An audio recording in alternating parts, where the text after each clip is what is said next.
Hey geeks, it's Glenn. And Jeff Kessler from Maryland. And Luke Mandiri. And Rob. And Annika. And Stacy Zito from Pennsylvania. And when we're not driving down 2 hours for a mini geek meetup. Or kicking butt playing the Void virtual reality. Or eating conveyor belt sushi. We are going geeking on Walt Disney World with Curtis and the whole geekin' family.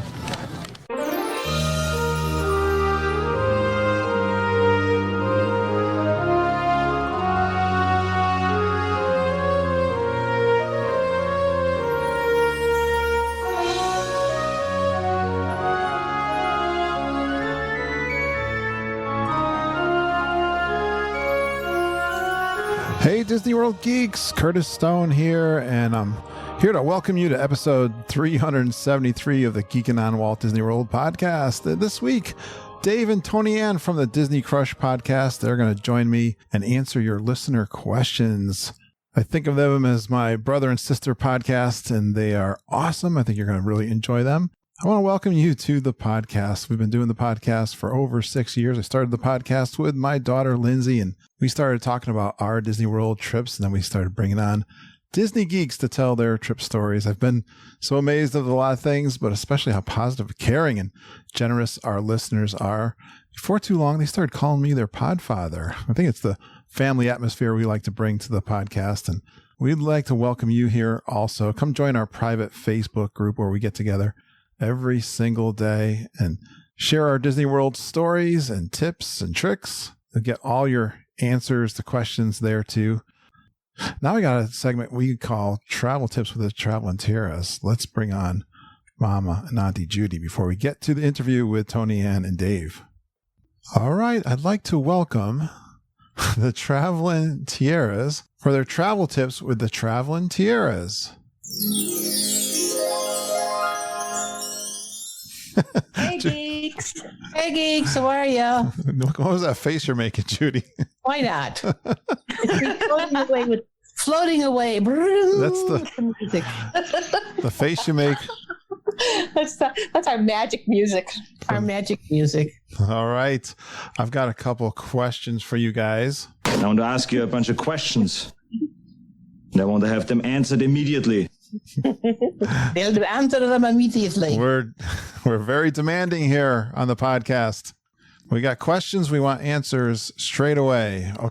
A new geek has joined our private Facebook group. Her name is Sherry Thompson.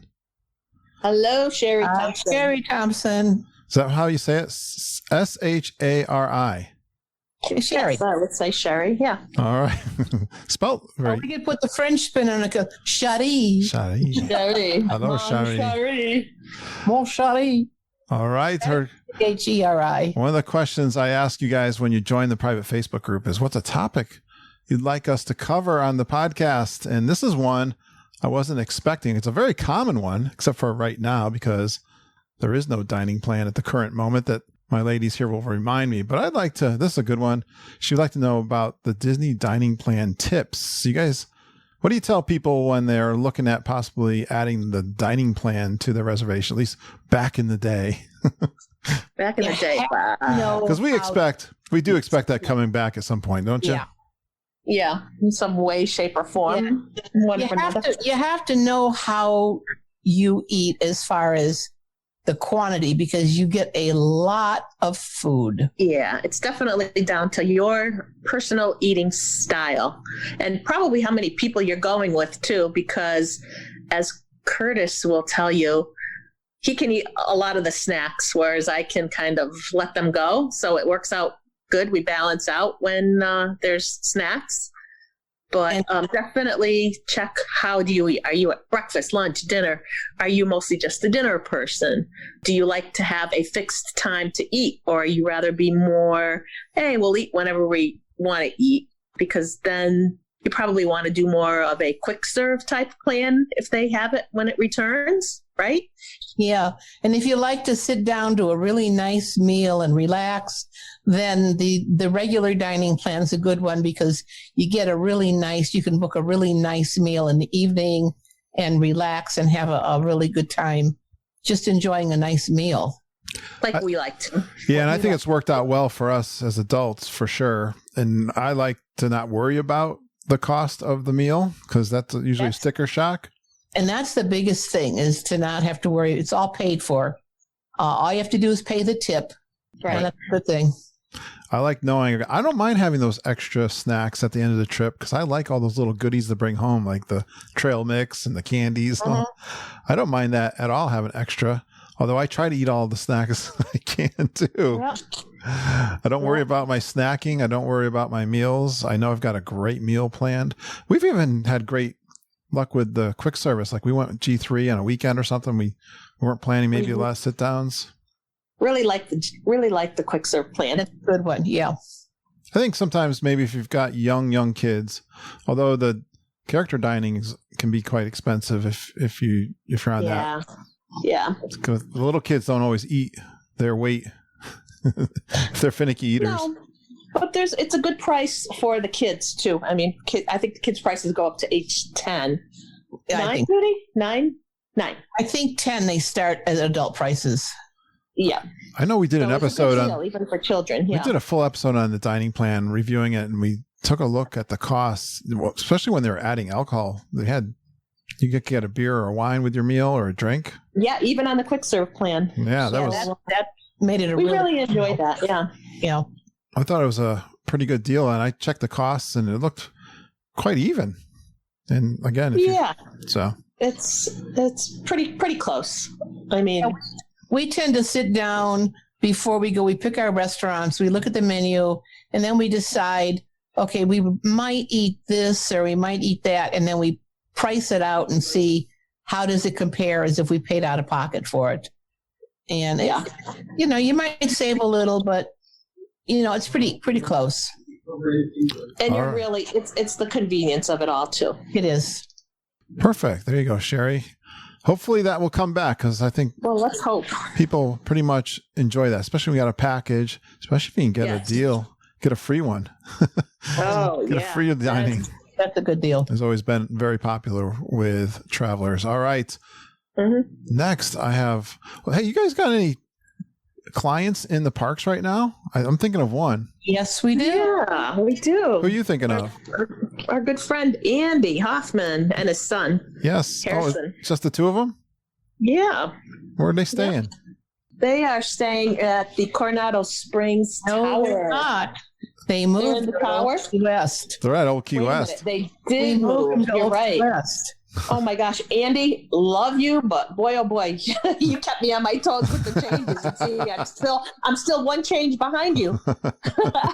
Yeah, he posted a great picture this morning, doing a coffee walk, wearing the Geekin shirt, and you can see Old Key West in the background. Yeah, beautiful picture he took. Yeah, and I just noticed he's in Epcot today. He posted some poutine and orange bird drink, a little plastic orange bird. Yeah, I love that orange bird. We got to find out about that. Where'd he get that? I think he does say in Epcot. He said he got it in Epcot at a booth, I think. Yeah, okay. That's like a little souvenir orange bird. That's one of my secret loves. I love the little orange bird. Little orange bird, yep. I like that one. I think we got a coffee mug. So thank you, Andy, for booking with us. I'm sure you're having a great time. I bet he'll do a trip report. We also have Kennedy Young down there too. All right. Actually, Kennedy was coming home on the 6th. Yeah, I think she's home already. All right, but I think I got 3 trip reports booked for this week, and then I'm already starting to book out to the following week. So we've had a lot of people in the parks enjoying the Christmas season. Yeah. I'm loving it. Well, Mama, did you have any tip today? I know Judy's got one. That's a big one. Judy's got a big thing that we're going to talk about today. Mine really was more of a correction of last week's tip about the Star Wars launch bay at Hollywood Studios. Come to find out, it's not open. So when it's open, it's a great hideaway place to go and have fun and relax. But it's not open. So if I misled you a little bit. That's kind of typical of Hollywood Studios. Look for things that just pop up when you don't expect it, like a movie premiere remember they used to do these big kind of setups where they would be promoting a movie and they'd have an attraction of some sort going on. Yeah. They did that a lot. So there's little buildings, there's a little movie theater that they do that with. I remember when Frozen, the sing-along came along, I was like, what is this? I don't know if it's going to be worth it. It ended up being really awesome. So, And they made it permanent. Yeah. yeah. So always look for those little pop-ups that they do at Hollywood Studios for sure. And I'm sure the Launch Bay will come back, or they'll do something in that building. Yeah, I hope so. It's great little area. I'm sure it's because they're down at 35% right now. Yeah. All right. Thanks, Mama, for the correction. So, Judy, I was getting a message. I don't know why they messaged me.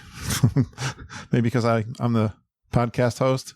But everyone should know that Auntie Judy is the expert when it comes to scooter tips. This was a message I got from Sarah Bateman. Hello, Sarah. We've met Sarah. Remember meeting Sarah in the parks, guys?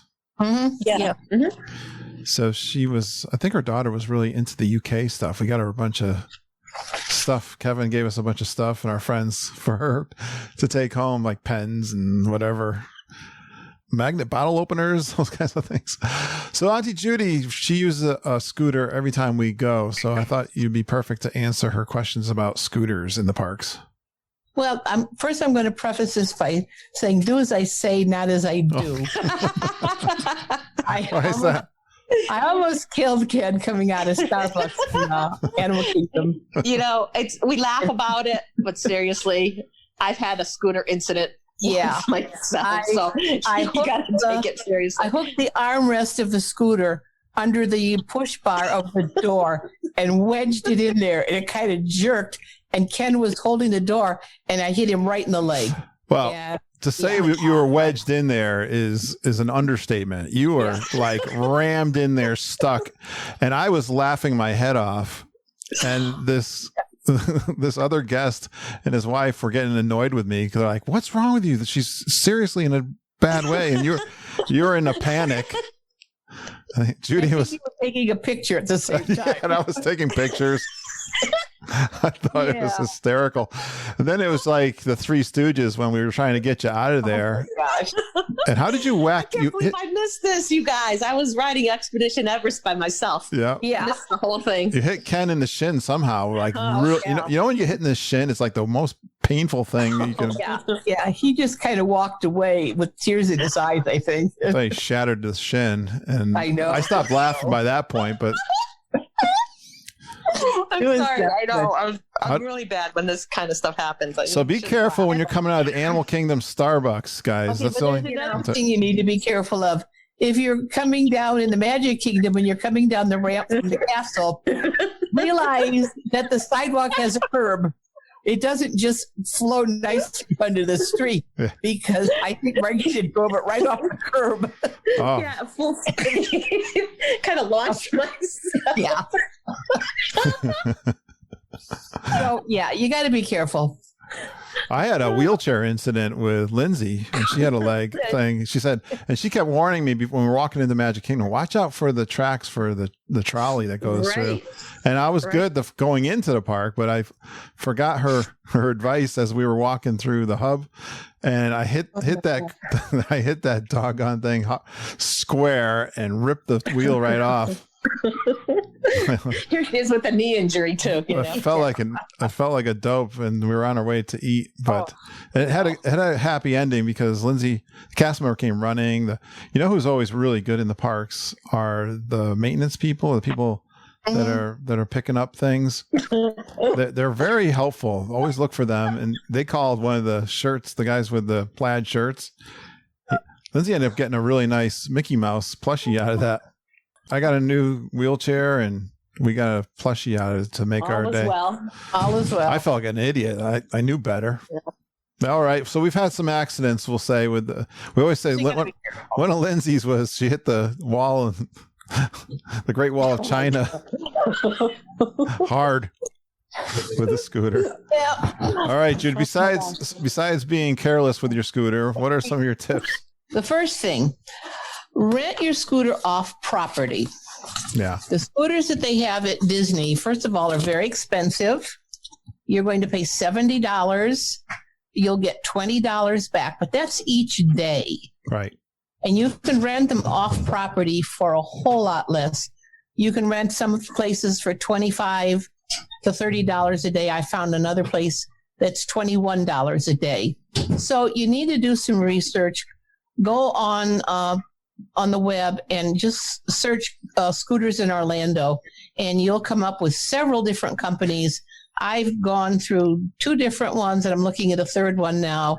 And compare your prices, because they can range. For 10 days, you could pay anywhere from $199 for 10 days to $300 for 10 days. Okay. So there's really a big price difference. Make sure the scooter you get is a 3-wheeled scooter. The Disney ones have 4 wheels, and it's like driving a tank. Really, the 3 wheels, they turn easily. They're easy to get on and off the bus. The scooter companies will always bring it right to your resort and pick it up from the resort. But you have to meet them in the lobby. They won't just drop it off anymore. You have to meet them in the lobby, but that's not a big deal. I found that when I say I'm going to be there at 8 o'clock, they're there at 8 o'clock. They're very, very good. All the companies I've dealt with are really good. Make sure you charge the scooter every night in your room. Oh, yeah. I know someone who didn't, Right. and then had a hard time. There are plugs in in all the parks, but it's tough to find an empty plug, and then you got to sit. You're using your valuable time waiting for your scooter to charge. Yeah. But the other thing you can do is frequently I'll find, if we're having dinner somewhere, I'll find a place and plug it in while we're eating. Then cast members are really good about helping you find a plug for that. But that's another thing that's really important. Make sure that you get a scooter that has a long battery life. I called a company today, and they had 2 scooters I was interested in. One of them only had a 5-hour battery life. The other one had a 12-hour battery life. The difference in price was not much at all. Yeah, you need the 12. So make sure that you get a long battery life for your scooter. Make sure you can get a refund if you've got to cancel your trip. That's a biggie right now. And find out how they handle the refunds. Because I had one rented for last April, and I did get my money back. They sent me a check. So I got my money back. You got to prepay it? Yeah, you've got to this company I had to prepay. Some companies you give them a deposit and then you pay it the day they deliver. So each company is different. But even though I prepaid, I did get a full refund of my money.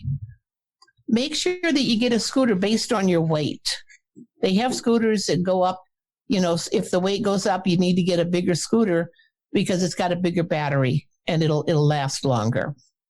Another thing, when you have your scooter, realize that people that are walking through the park, you're really careful. When I drive the scooter, I'm really looking out for people, but people don't see you. And I can't tell you the number of times people have literally walked into me. I'll be parked standing still, and they'll walk right into me because they're not looking. I had a case in the Magic Kingdom. We were coming out. Lindsay was with us. And there was a parade. So we were going down a very narrow walkway on Main Street. And this woman came up from behind with a stroller, pushed her stroller up over my scooter and ran over my feet, which were on the scooter.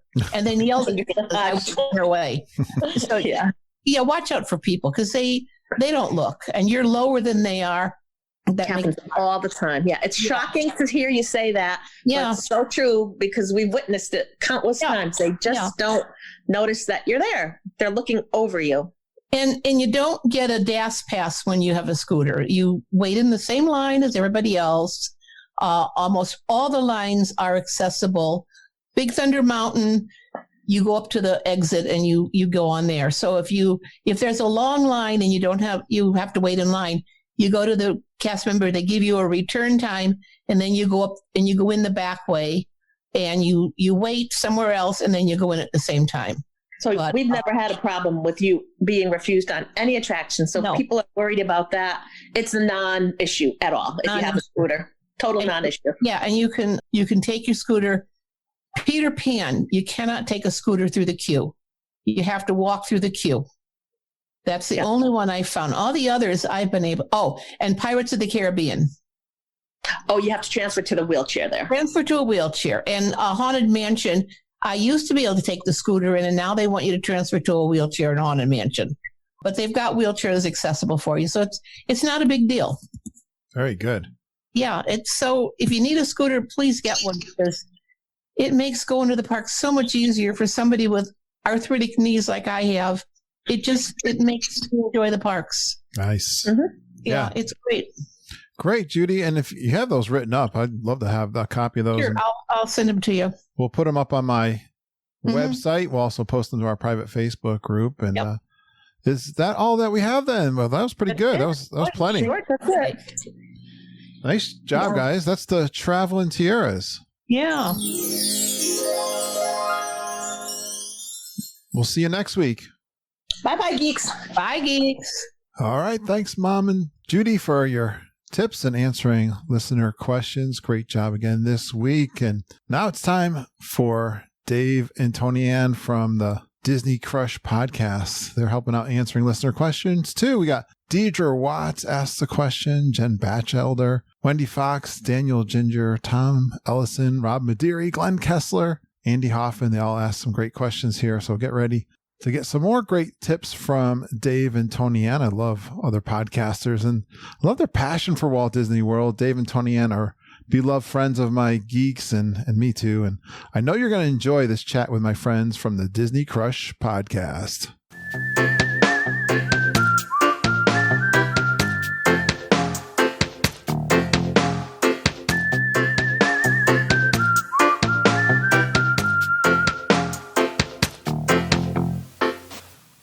Well, I'm so excited as usual doing a podcast, but I love these two guys that are coming on, guy and gal, I should say. I've got a chance to meet them both at meetups. The first one here, he was at my very first meetup, and Toni-Ann was at our G3 meeting. But I'm so proud of their podcast. We get lots of people from our show that listen and talk about these guys all the time. Matter of fact, Auntie Judy said, you got to go talk to Toni-Ann because of a little topic that we're going to talk about tonight. But then I said, I've been wanting to get these guys on the podcast for so long. They're such good friends of ours. Let's bring them on. Please give a warm Geek and Family welcome to Toni-Ann Zarcone and Dave Joneward, host of the Disney Crush podcast.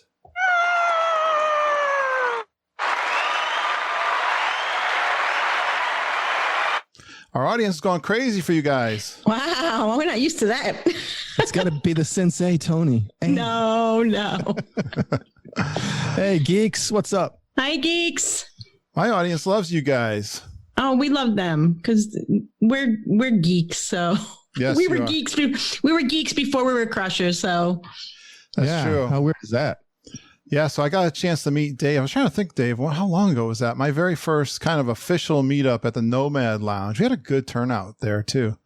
Yeah, you did. You were there with that was your first meetup? It was. Well, that was a lot of people there. It was. I was really excited about that. You know, I kind of built the podcast so I could build community, and I was really excited about that. Yeah, I think that was the first time I was like, wow, I think I got enough audience members that there might be people in the parks when I'm there, enough to do kind of a meetup. Yeah, the one thing I remember about that meetup, Kurt, is that we were all there, all your fans, all the people that listen to your podcast, and everybody's like, "Where's Kurt? Where's Kurt?" And then finally, about 20 minutes later, he made the entrance. There he is. Oh, fashionably late. Yeah. I'm like, hey, wait a minute. Did he do that on purpose? The big star, like I'm Axl Rose or somebody that shows up late for the show. I don't know why. I don't remember that why, Dave, but I do remember having a great conversation with you about podcasting, which I love to talk about. And at that time, you hadn't started the Disney Crush yet. No, I think we had. I think when I came to that meetup, I think we were probably 5 or 6 episodes in by then. Okay. Yeah. All right. Well, yeah. Okay. We did little mini clips for a little while. Did little mini segments, and that might have been what we were doing. All right. I don't think did I know you at all, Toni-Ann? No, I was at that time. I just was kind of a lurker in the geeking group, in the geeking group, and I'm a pretty shy person, which people don't understand about me. That I'm really a pretty quiet, shy person. So I've said that to people. I am also. I'm not really. I'm more of an inward person, and people don't realize that. So. Yeah, and well, I wanted to say too, Toni-Ann, I did get a chance to meet you at what we call the G3, the Grand Geeking Gathering, last year about this time, really. Right. And boy, you made one of the best posts after that in our Facebook group. Yeah, because as a shy, socially awkward person, I've been to other meetups for other podcasts, and usually I just kind of wound up like a wallflower, and I barely said anything to anybody or introduced myself to anybody. But this group is different. This is a different dynamic, the geeks. It really is family, and nobody could be a wallflower, especially if Glenn Kessler's in the room, because he'll just grab you and pull you into the fold. And so it was just a completely different experience for me. I lit up that day. I know you did too. And it was different. And anybody who's shy or nervous about coming, come on in February. Yeah, I heard. Hopefully everybody will be able to come. I can really relate to that because I talk about the conferences I did at Dolphin and Swan, and there were some folks there that were bloggers that I really looked up to. I was a little bit intimidated by their presence in a way. They were authors of books on technical topics. I mean, kind of in my geeking space for my work. And I was really uncomfortable going to the bar and grill there on the boardwalk, Big River Grill. But boy, it was amazing how many people just welcomed me in as if I was somebody. Yeah. And I always remembered that. And I remember people last year just talking about how they were a little bit, even my wife, Margita, said she was a little anxious in meeting people. But boy, that first meetup, at least in Epcot, and we met some other folks. Right. That was on a Sunday. So we had met other folks before, but it was electric. It really was. It really was. And that's my biggest regret, was that I didn't spend more time with the group. I was leaving the next day, and I didn't get to spend more time. So this time I've taken 5 days. Yeah. And I think the park reservations, the fact that we have to commit to a park is gonna allow us to see each other more, because we've all decided we're gonna go to Magic Kingdom on this day and Hollywood Studios on that day. So I think hopefully this will, we'll see each other more. Even if we're not attached at the hip, we'll see each other in passing. Maybe we'll ride something together, This is why I love Toni-Ann, Dave, because she's so insightful. I hadn't even thought about that. One thing we commented about this was so much fun about G3 too was, and we experienced this as we rode the Mexican boat ride together, but you'd be in line for something and you're like, there's someone from my group, and they would tag along and get on a ride with you. And this was happening the whole weekend in different parks, but great insight. Yeah, we're all going to be in the same park if, they follow what we were suggesting. Right. I love that. I apologize right now if you hear Michael in the background. He walks in and out of the room, and I really can't control Michael. As our regular listeners know, Michael is a force to be reckoned with. Well, he certainly had a great time and made a friend of ours, Kevin Curtis Allen. Oh, yes. Yeah. Great pictures. And Rob Maderi is a big friend of Michael's too, because he sends him tasty cakes in the mail. Yeah. He made a lot of friends that day. Yes, he did. That's so awesome. All right. Well, we reached out to our Geekin' family in our private Facebook group. Like I said, most of them listen to these guys too. And they were very generous in their questions and topics that we have. I have one that I made up for myself, so we'll bring that on. Well, Deidre Watts asks, she said, I'd like to hear their Disney history. Who introduced them to Walt Disney World and when? What is their earliest memory of Disney World? We'll have Toni-Ann go first. Okay. I was 9 the first time I went to Walt Disney World. We lived on Long Island in New York.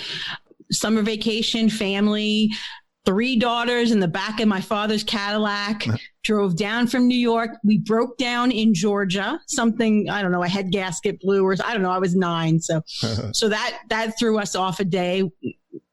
It's like, I'm sure as a parent, that's like your worst nightmare, having the car break down in Georgia on your way to Florida. That's a lonely road in Georgia too. It was an adventure for us. And so all that was open back then was Magic Kingdom. So we spent 3 days in Magic Kingdom. out, and we stayed out on, the main strip there. Yeah. We didn't stay on property. We didn't know anything more than the AAA guidebook and the triptych that you used to go to AAA and get. And that was it. That was our first experience. I remember. Over the years did you go? It was 1981. It was the 10-year anniversary. And that was the only park that was open was Magic Kingdom. There was information about Epcot because it was going to be opening the following year. But oh, wow. Magic Kingdom, yeah. And my sisters and I, we had the map and we planned out what we were going to do and what we were going to see. And were you excited? Oh, yeah. Yeah. Yeah. Like, see, Mom and I were always wanted to go, and we knew friends who went, and we were always the ones that never went. So we didn't go till we were adults. Oh, Dave is are you a Floridian by birth? No, born and raised in California. So my first experience was actually Disneyland. Okay. But I come from kind of a broken family, so we did a lot of moving around. So we just happened to be in Costa Mesa at the time, and we lived close enough to you could actually hear the fireworks at night. But we never could go. We kept trying to get my dad to take us, and he was really busy. He was an aspiring real estate entrepreneur, and he was heavily into that and busy. But one day he came home, and it was later in the day, and he said, we're going to Disneyland. I think I was about the same age as Toni-Ann, about 9 years old probably.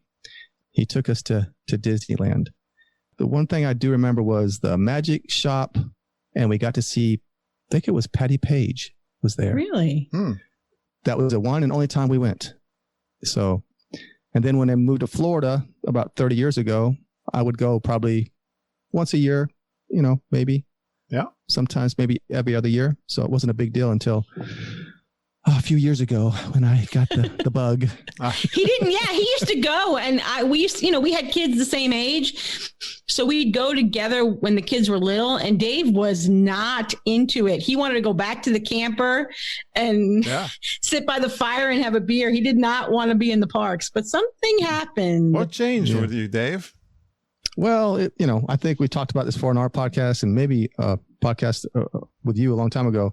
My wife got us Christmas present was annual passes to Disney World, and I fought it, and we finally went.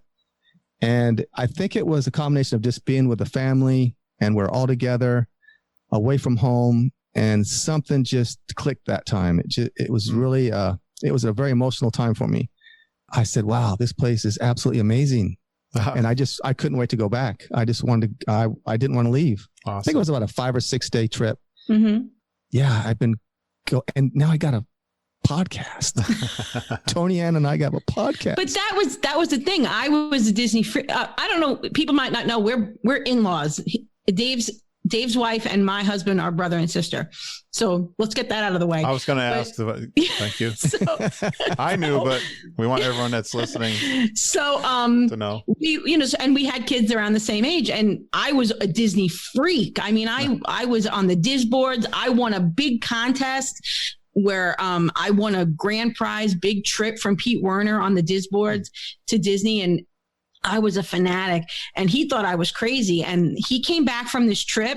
He knew he wanted to do a podcast. He didn't know what he wanted to do a podcast about.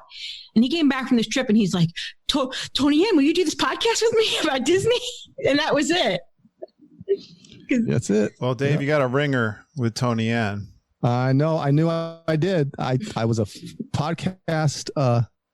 I love podcasts, and I thought, I want to do a podcast one day, and that's what it was. I wanted to say while Toni-Ann was the one. While we're recording, I want to say if you listen to the Geekin' podcast and the Disney Crush podcast, that's all you're going to need. Between the content that we do and the style that they do, you're gonna get all your. I know you guys do a lot of news and what's going on and your locals and that kind of thing. Right. So you got that take, and then of course I kind of rely on trip reports for the most part, or I do a few roundtables and stuff. But I think if you listen to our 2 podcasts, you're going to have it all covered. Yeah, I think they complement each other well because Dave and I do more day trips. So we are up on current events, new things in the parks. But your your shows have a lot of hotel reviews, restaurant reviews, things that we may not experience because we're just going for the day or the weekend. Yep. So they do really complement each other well, our shows. You're right. Thank you. Good point. All right. So we're going to dig into Toni-Ann's knowledge before I get into a fun topic. No. I got one other fun topic we're going to do, but I told you this was a little bit inspired by Auntie Judy. We were doing... I remember we had a question come in from one of our listeners about the DAS pass. And she said, you got to talk to Toni-Ann about that. Okay. So Toni-Ann, what's your experience? Can you explain to everyone what the DAS pass is? And how it works that's DAS is DAS, Disability Access Service or System. I think it's service. It's for disabled people. A few years back, Disney revamped their disability program. There was an old system where if you had a disability, they gave you this red card and it was a kind of a magic ticket. It was a fast pass for everything. And unfortunately, it got abused because people were allowed immediate access to the fast pass line. There's always going to be dishonest people. Some people cheated the system and actually went on Craigslist and would sell themselves out. People in wheelchairs would sell themselves out as VIP guides. Oh. And they would get, this is what's happening in California, really. Okay. But people would pay them $300 for the day and they'd go with their disability card and they'd get them in all the fast pass lines. And Disney had to crack down on that because it had gotten really bad. Okay. Yeah. So Disney revamped it and they had to do the best they could do with the system. My son, Michael, is autistic. You guys, if you listen to our show or if you listen in the background of the show, you'll hear him pacing in the background, and he has some other disabilities that we had the pass under the old system and he would get immediate access to the line. So when they revamped this system, there was a little bit of a learning curve for how it works. You are not given immediate access. What you are given is a return time. So if the line is 50 minutes, you go up to the line and you say, I have a disability pass. Now it's all linked to your magic band or your ticket, your hard card. Yep. And they scan it. And if the line is 50 minutes, you can come back in 40 minutes. They shave 10 minutes off because they figure you're going to spend about 10 minutes in the fast pass line. Okay. So when you come back in 40 minutes, you're allowed into the fast pass line. Right. To backtrack a little bit, this pass is not supposed to be used if your issues are simply mobility issues. If your problems are simply mobility issues, they're going to encourage you to rent an ECV or a wheelchair. And most of the lines, anything after the Disabilities Act, anything built recently is wheelchair accessible. You can go in the queues with the scooter or the wheelchair. So this is more for people with other kinds of disabilities, like Michael with his developmental delays. People with Crohn's disease who have bathroom issues, people just with stamina issues, people with anxiety that can't be in enclosed spaces, people that need to get out, can't be maybe claustrophobic or something like that. So there's different disabilities, and some of these disabilities are invisible disabilities. Right. So you may not know somebody has Crohn's disease just by looking at them, but they need quick access to a bathroom. Yeah. So I am seeing that people on some of my disabled Disney boards are saying that they're getting dirty looks, or people are saying things to them when they go in the fast pass line. So you should always keep that in mind when you see somebody using the pass. Yeah. So to get the pass, you have to go to guest services. Right. You have to explain to them why you need the pass. People always ask about a doctor's note. Disney's not allowed to look at a doctor's note because of privacy laws. So you just have to explain yourself why I need a pass. Yep. They will take your picture. If the disabled person, they will take their picture because that person has to be riding the ride. The rest of the family can't go ride the ride while the disabled person sits on a bench. So they take the disabled person's picture, and when you get to the ride and you scan your magic band, your picture comes up on the screen, and the cast member knows that you're riding, that you're the person who's supposed to be using the pass. Right. That was another abuse with the red cards, was people would just hand the red card to their brother, and the brother would go and ride. So there's a lot of more fail safes built into the system so people don't abuse it. Your whole family needs to go to guest services so that you can be linked, so that they'll link your magic bands so that you can all ride together. See, at the time, I didn't know. I was kind of unaware of the whole situation. Mm-hmm. I thought that's just how it worked because we always went with Toni-Ann. Mm-hmm. And so we always got linked to her magic band. So we always got to go on the fast pass lines. And I thought, oh, this is easy. This is great. Yeah, there's a little bit of a learning curve because you can only have one return time at a time. So you'll have to look at your wait times and make judgment calls. So if you're in Adventureland and Jungle Cruise has a 55-minute wait and Pirates has a 35-minute wait, you're going to want to get a return time for Jungle Cruise and go ride Pirates, and then kind of do that to kind of make the time pass faster for that person. While you're waiting, you don't have to wait in line. So you can go get a snack. You can use the bathroom. You can go see a character back when characters were being seen. But the nice thing is the disabled person doesn't have to be the one to get the return time. So my son Dominic will sometimes run up to Jungle Cruise and get the return time. So Michael doesn't get anxious, because what would happen is, and with some of these kids, you go up to Jungle Cruise and the kid sees the ride and thinks, I'm going to ride Jungle Cruise right now, but they're not. They're going to ride it in 55 minutes. Yeah. So that was a problem for some people. So Disney has made it so that the child or the person with the disability doesn't have to be the one to go get the return time. Sure. Somebody else can get it. And now they have these blue umbrellas, the guest experience team, and you can get return times there. Okay. If you see the blue umbrellas, you can just go there and say, I want to ride Smuggler's Run. So there's a blue umbrella at the front of Hollywood Studios. You can get your return time for Smuggler's Run before you even walk back there. Cool. And sometimes by the time you walk back there, it's time to ride. Yeah. So that's nice. All right.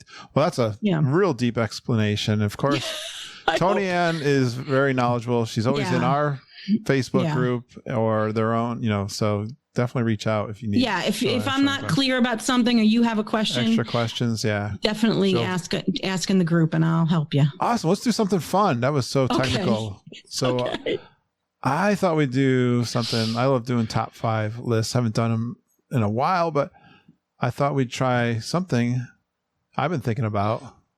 What are your must-dos you want to do or try next time you're at Disney World on your next trip?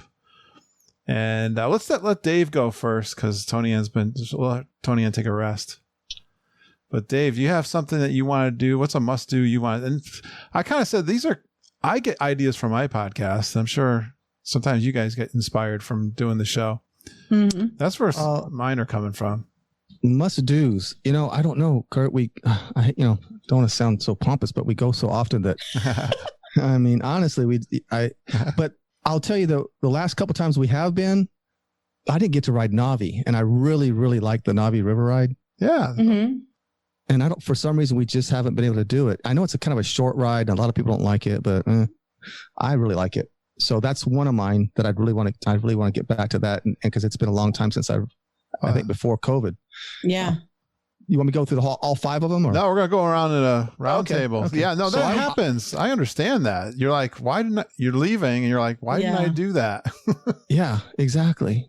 So I want to ride the Navi ride. All right. The thing about Disney World, when you skip something or you bypass it, it's gone. Yeah. A lot of times you're not going to get back there during your trip for sure. No, I understand that. I know you're saying that people kind of, I don't know, maybe because it's overshadowed by the flight of the condors over there. Don't let Travis hear you say it, call it that. Well, I always say, if I could He hasn't even rode the Navi River yet. I know. No. I can't believe it. Freaks me out.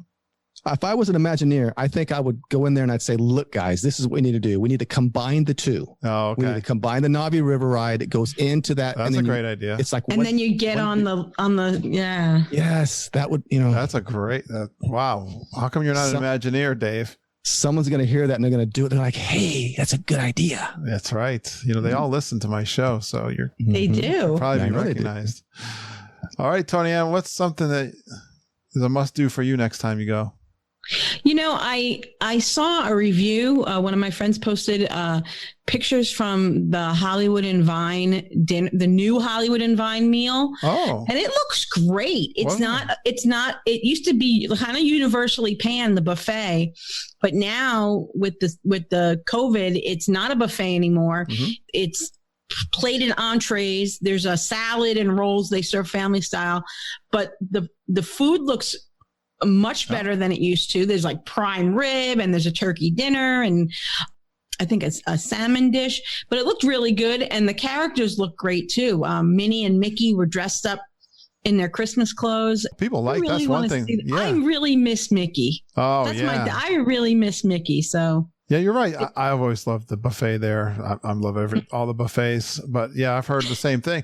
So that's family style then, Toni-Ann. You're saying? Yeah, well, the salad is, but the entrees are plated. Okay, it's plated entrees. So all right. Well, yeah, they do change the outfits there. Yeah, that's for the seasons. Yeah. So, and it's very convenient. You're going to be at Hollywood Studios. So great one. See, Dave, you got a lot to live up to here. All right, I'm going to go next though. This is one I heard. I was like, this was brilliant. I heard this on my podcast recently. Had someone come on the show and said her and her husband did a Skyliner pub crawl. Think of that. I saw that post. I saw that. And I think we can do that in February. I think we figured it out. There's the bar at Ale and Compass. There's Abracadabra. Yeah. There's Bar Riva at Riviera. And then there's the two bars at Pop and Art of Animation. The Drop Off and the what's the groovy one? Pedals. Yeah, I should know that. Yeah, because we were there. Yeah, because at G3 last time we were hanging out at the Pedals. But yeah, I think, well, the Skyliner's awesome, right? And you got some good lounges are awesome. Hanging out with a bunch of friends would be. Absolutely. I love that idea. You always talk about the monorail crawl. So there's the Skyliner pub crawl, guys, where the Geekin family have invented it. That's a great idea. We'd have to change the name to the Death Bucket Crawl. Yeah. Now, I don't know if you know my history. I was terrified of those before they were going to open. I was one of the naysayers. And then the first time I rode them was at G3 last year, actually. Okay. And I actually love them. You're a convert. Yeah, but I get nervous when they stop mid-air and I'm like afraid they're not going to start back up. Yeah. Still get nervous. I can understand. All right, Dave, you got another one? Break glass for beer. Yeah. My next one, well, the season is upon us. So I absolutely love the monorail. I just literally do love the monorail. And this time of year, there's nothing better than going around to the resorts and seeing all the Christmas trees and ornaments and all that kind of stuff. So a must do for me would be to go on a resort loop on the monorail. Yeah. Is the monorail different for the holiday? Well, the resorts are. Oh, I gotcha. Yeah. It's not the monorail. Yeah, they don't dress it up. Sometimes they have some kind of exterior change, but not for the holidays. They should wrap it for the holidays. That'd be great. I know they always wrap it for a movie or something, right? Right. Or have Santa Claus just jump in there every now and then, surprise you. Yeah. So all right. Good Mom and I, Dave, my mom and I are going December 12th, so you should come with us. And you're going to do the whole resort loop thing? Yeah, we do it every year. We do it every year. It's going to be different this year because there's no gingerbread. I know. So that's what I figured, but I'm just fine on the monorail. I saw the tree at the Wilderness Lodge is up. Oh, so wow. Already. Yeah. Well, that's not on the monorail, though. Is that his house? Yeah, that's Kurt and Uncle Dave. The really weird thing about Michael is that he does not show up on the screen. It's so weird. I think he's like a Sith. There, you see his arm? I see his arm. I don't know why. It happens all the time when I'm on with my sisters or anybody. He doesn't show up. It's like he's a vampire. No, it is really weird. Are you a vampire if you don't show up on Zoom? Oh, he's got a green shirt on. That's why. Green screen. Maybe. Yeah, that's what it is today. But usually he doesn't. That's Uncle Dave. Oh, and we're in. Yes, that's Galaxy's Edge. I have a Galaxy's Edge background. All right, he's done with you. He's walking away. That was Michael's Minute. Yes. On the Geekin' Show. God, to have Michael's Wow, Minute. that was like a guest experience. That was a special guest spot for Michael. Yes, it's Hollywood Studios. My background is Hollywood Studios. So, all right, go watch your show. Sorry about that. No problem. So you're up, Toni-Ann. What's your... no, I'm up. I really there's some new there's so many restaurants that have opened at Disney Springs. Tell me. That it's gotten away. I still haven't been to the Edison. I still haven't been to Enzo's Hideaway. I really want to try Enzo's Hideaway. No. But there's just a lot of them that I haven't been to yet. And I think we've fallen to the habit, and you do too. I know you've talked about this, that you try the same places. That, like, my mother loves the duck at Morimoto's. So every time I go with my mom, we have to go to Morimoto. But there's other places I'd like to try. And I think I'd like to try Enzo's Hideaway in the Edison. I haven't done that yet. It's really challenging to not go back to your old favorites when there's new ones. Yeah, it really is. Well, I've got on my list one more, and then one more that's not a restaurant, and then all the rest are. So that's you know where my mind is at. It's food and drink. Well, that's a typical geek for you right there. I'm going to play my role. But I put this on my list. This is an obvious one, but I wanted to get your guys' opinion on this if you've already wrote it. But the Mickey and Minnie's Runaway Train, obviously. And maybe Ratatouille is going to be open before that would be awesome. G3. So those two new attractions, I'm excited. I'm getting great reports from everyone I've had on my show. Have you guys rode the Mickey? Well, we have a split decision here, because one of us loved it and one of us not so much. And you could guess which or which. The not so much one is going to be very unpopular with my audience. Hey, I loved it. I really did love it. I didn't watch any of the YouTube videos leading up to it. I had no preconceived notions, and it was not what I thought it was, and I loved it. Dave, go ahead, Dave. I too did not watch any videos, and that way it could be a total surprise. And I've been saying this since they said they were going to do a Mickey ride and a Minnie ride, that they have to do it right. They've got to blow it out of the water, because that's his first ride, and they've just absolutely have to do it right. And maybe, I don't know, it just didn't do it for me. I don't know what it is. I wasn't. Have you only rode it once? No, we went and we rode it twice on the same day. Okay. Because let's try it again. And I'm sorry, guys. I'm sorry, geeks. I mean, it's good. It's okay. But I think it was expecting more, because it was his first ride. And I thought, this is your chance to really just make this amazing. And it is in a way, but. Are you sure subconsciously you're not bitter that the great movie ride is gone? I did enjoy that too, but you know what, that plays into it, I think, because the Great Movie Ride was such a long ride that you weren't prepared for this to be a short ride. It's not a long ride. It's not as long as the Great Movie Ride was. So because I think that the track is replicated in a couple different places because it's trackless. So I think there are rooms that have the same scene, I guess. So it takes up more space, and so the ride is not as long. I don't know. And I think I'm kind of comparing everything right now to Rise of Resistance. That's hard. Yeah. Yeah, because, and I'm not a Star Wars fan. I know it's not fair, but I know, but you kind of do, because we were doing it for Flight of Passage when that came out. That's everybody was kind of like, this is the most amazing ride ever. I hate that argument, especially I'll hear people that say, I went on Flight of Passengers, then I went on Soarin', and I don't like Soarin'. Like, Oh yeah. like Yeah, you what? can't, yeah. Yeah. Well, that's That's the not same fair. thing with right. That's the same thing they did with Navi. Well, I don't, Navi's and I'm like, no, Navi's really cool.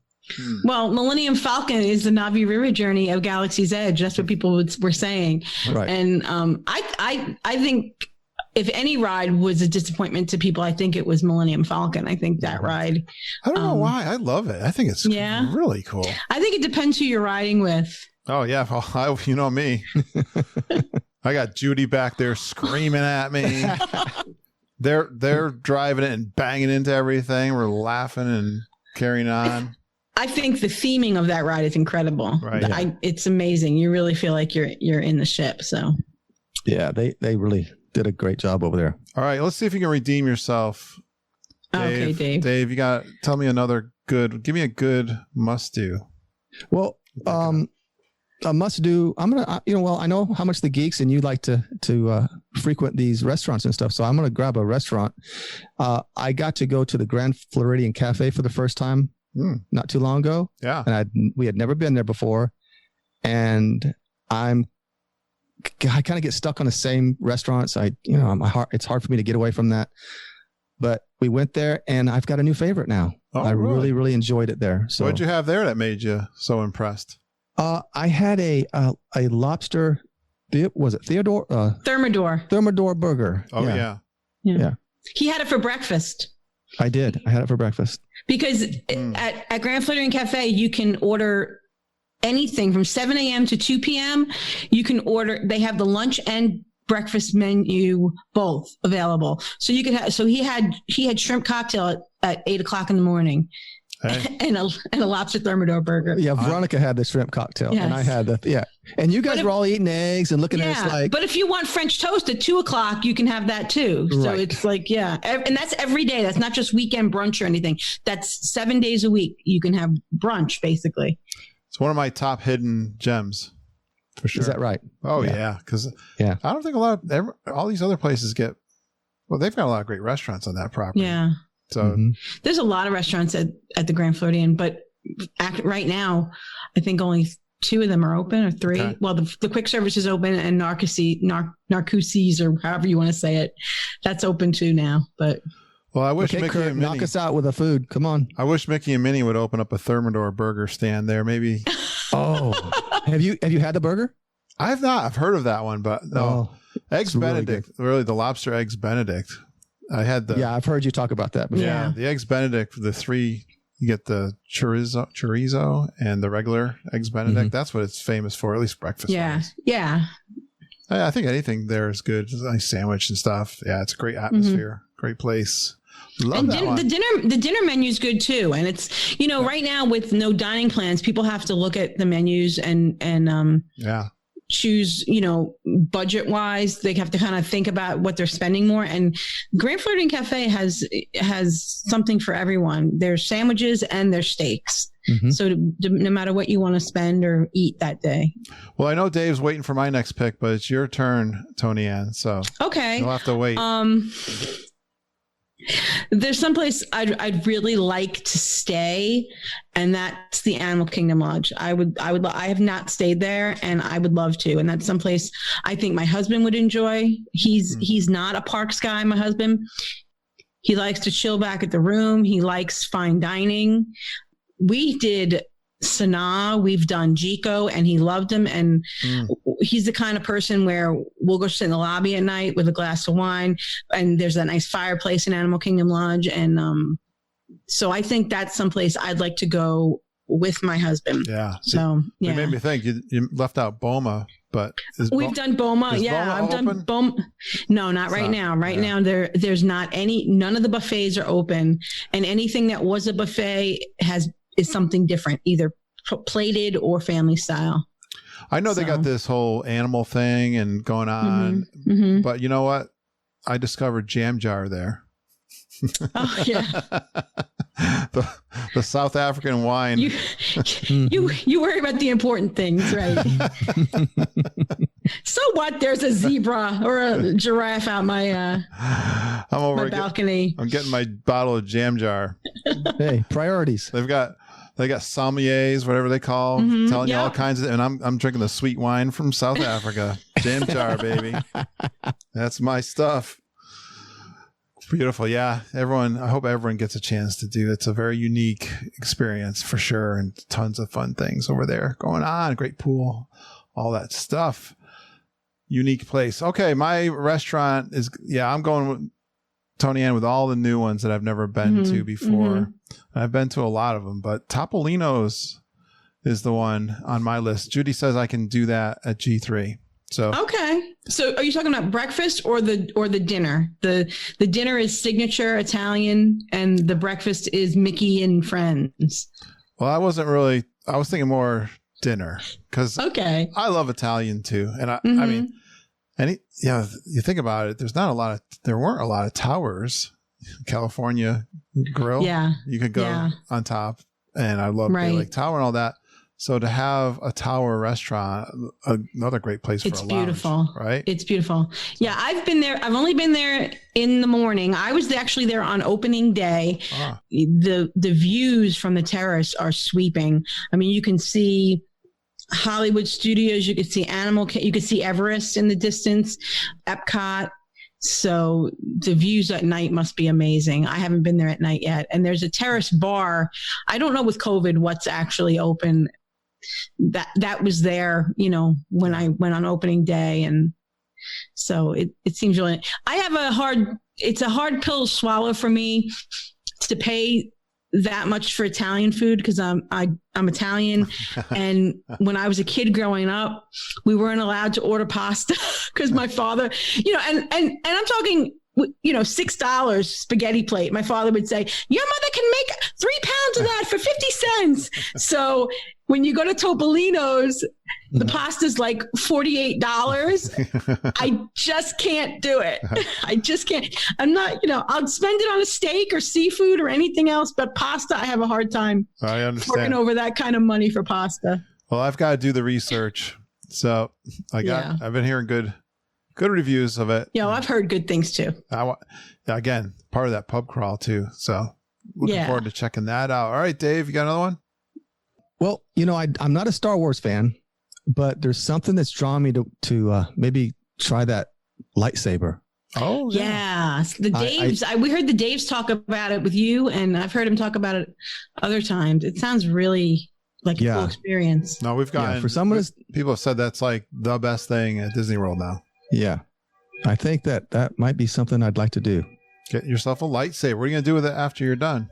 Well, I'm going to pretend like I'm, Darth Vader or something. I don't know. Run around the house and kill people. Not like Luke Skywalker. He's the dark side, Toni-Ann. He is. Did you know that? I don't know if you knew this. David. Yes. From the dark side? Yeah, we're like Donnie and Marie Osmond, She's a little bit. I'm a little bit country. Oh, God. I'm a little bit rock and roll. Oh, my God. Kirk got us singing. Wow. I didn't know I was going to get entertained tonight, too. All right, Toni-Ann. That's a good one. Oh, no. More? Yeah. What are we up to? This is number 4? Yeah. Okay. I got extras if you need them. I cannot wait till the day when I can hug the mouse. I need to hug Mickey so bad. The last time I hugged Mickey was in December, I believe. It's been almost a year. And there is something about hugging Mickey that just makes everything in life melt away. Yeah. When he puts his arms around me, he gets me. And people who are not Disney people look at me like I'm crazy when I say that it's just somebody but if to me, that is Mickey, and he is hugging me and letting me know that everything is right with the world. That's awesome. And I miss him. I miss the mouse. I miss all the hugs that we're probably going to miss. Yeah. Not just the characters, but all our friends. Yeah. But Toni-Ann, when you met Mickey for the first time, did you realize he was so short?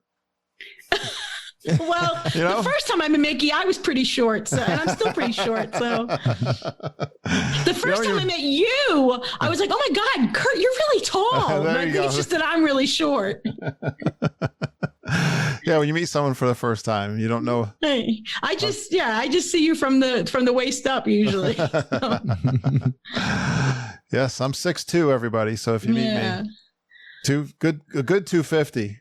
So good one. Oh, I'm up next. I'm going to put on, well, I've been talking about this like till I'm blue in the face. I'm a big fan of cooking outdoors, barbecue food.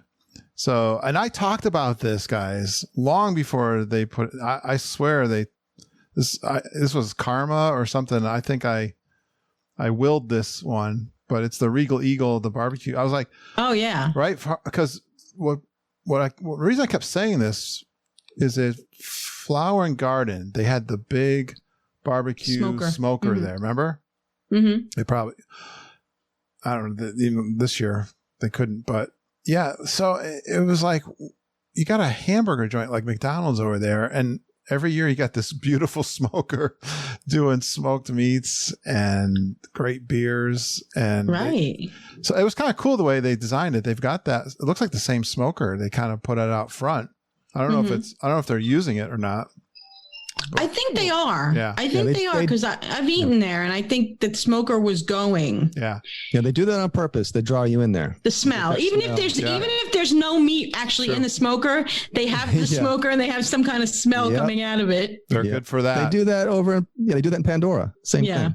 With the meat. Yeah. It's actually. So I'm so excited about that one. Lots of flavors of beers to try. Maybe a little bourbon. So I'm excited for that one.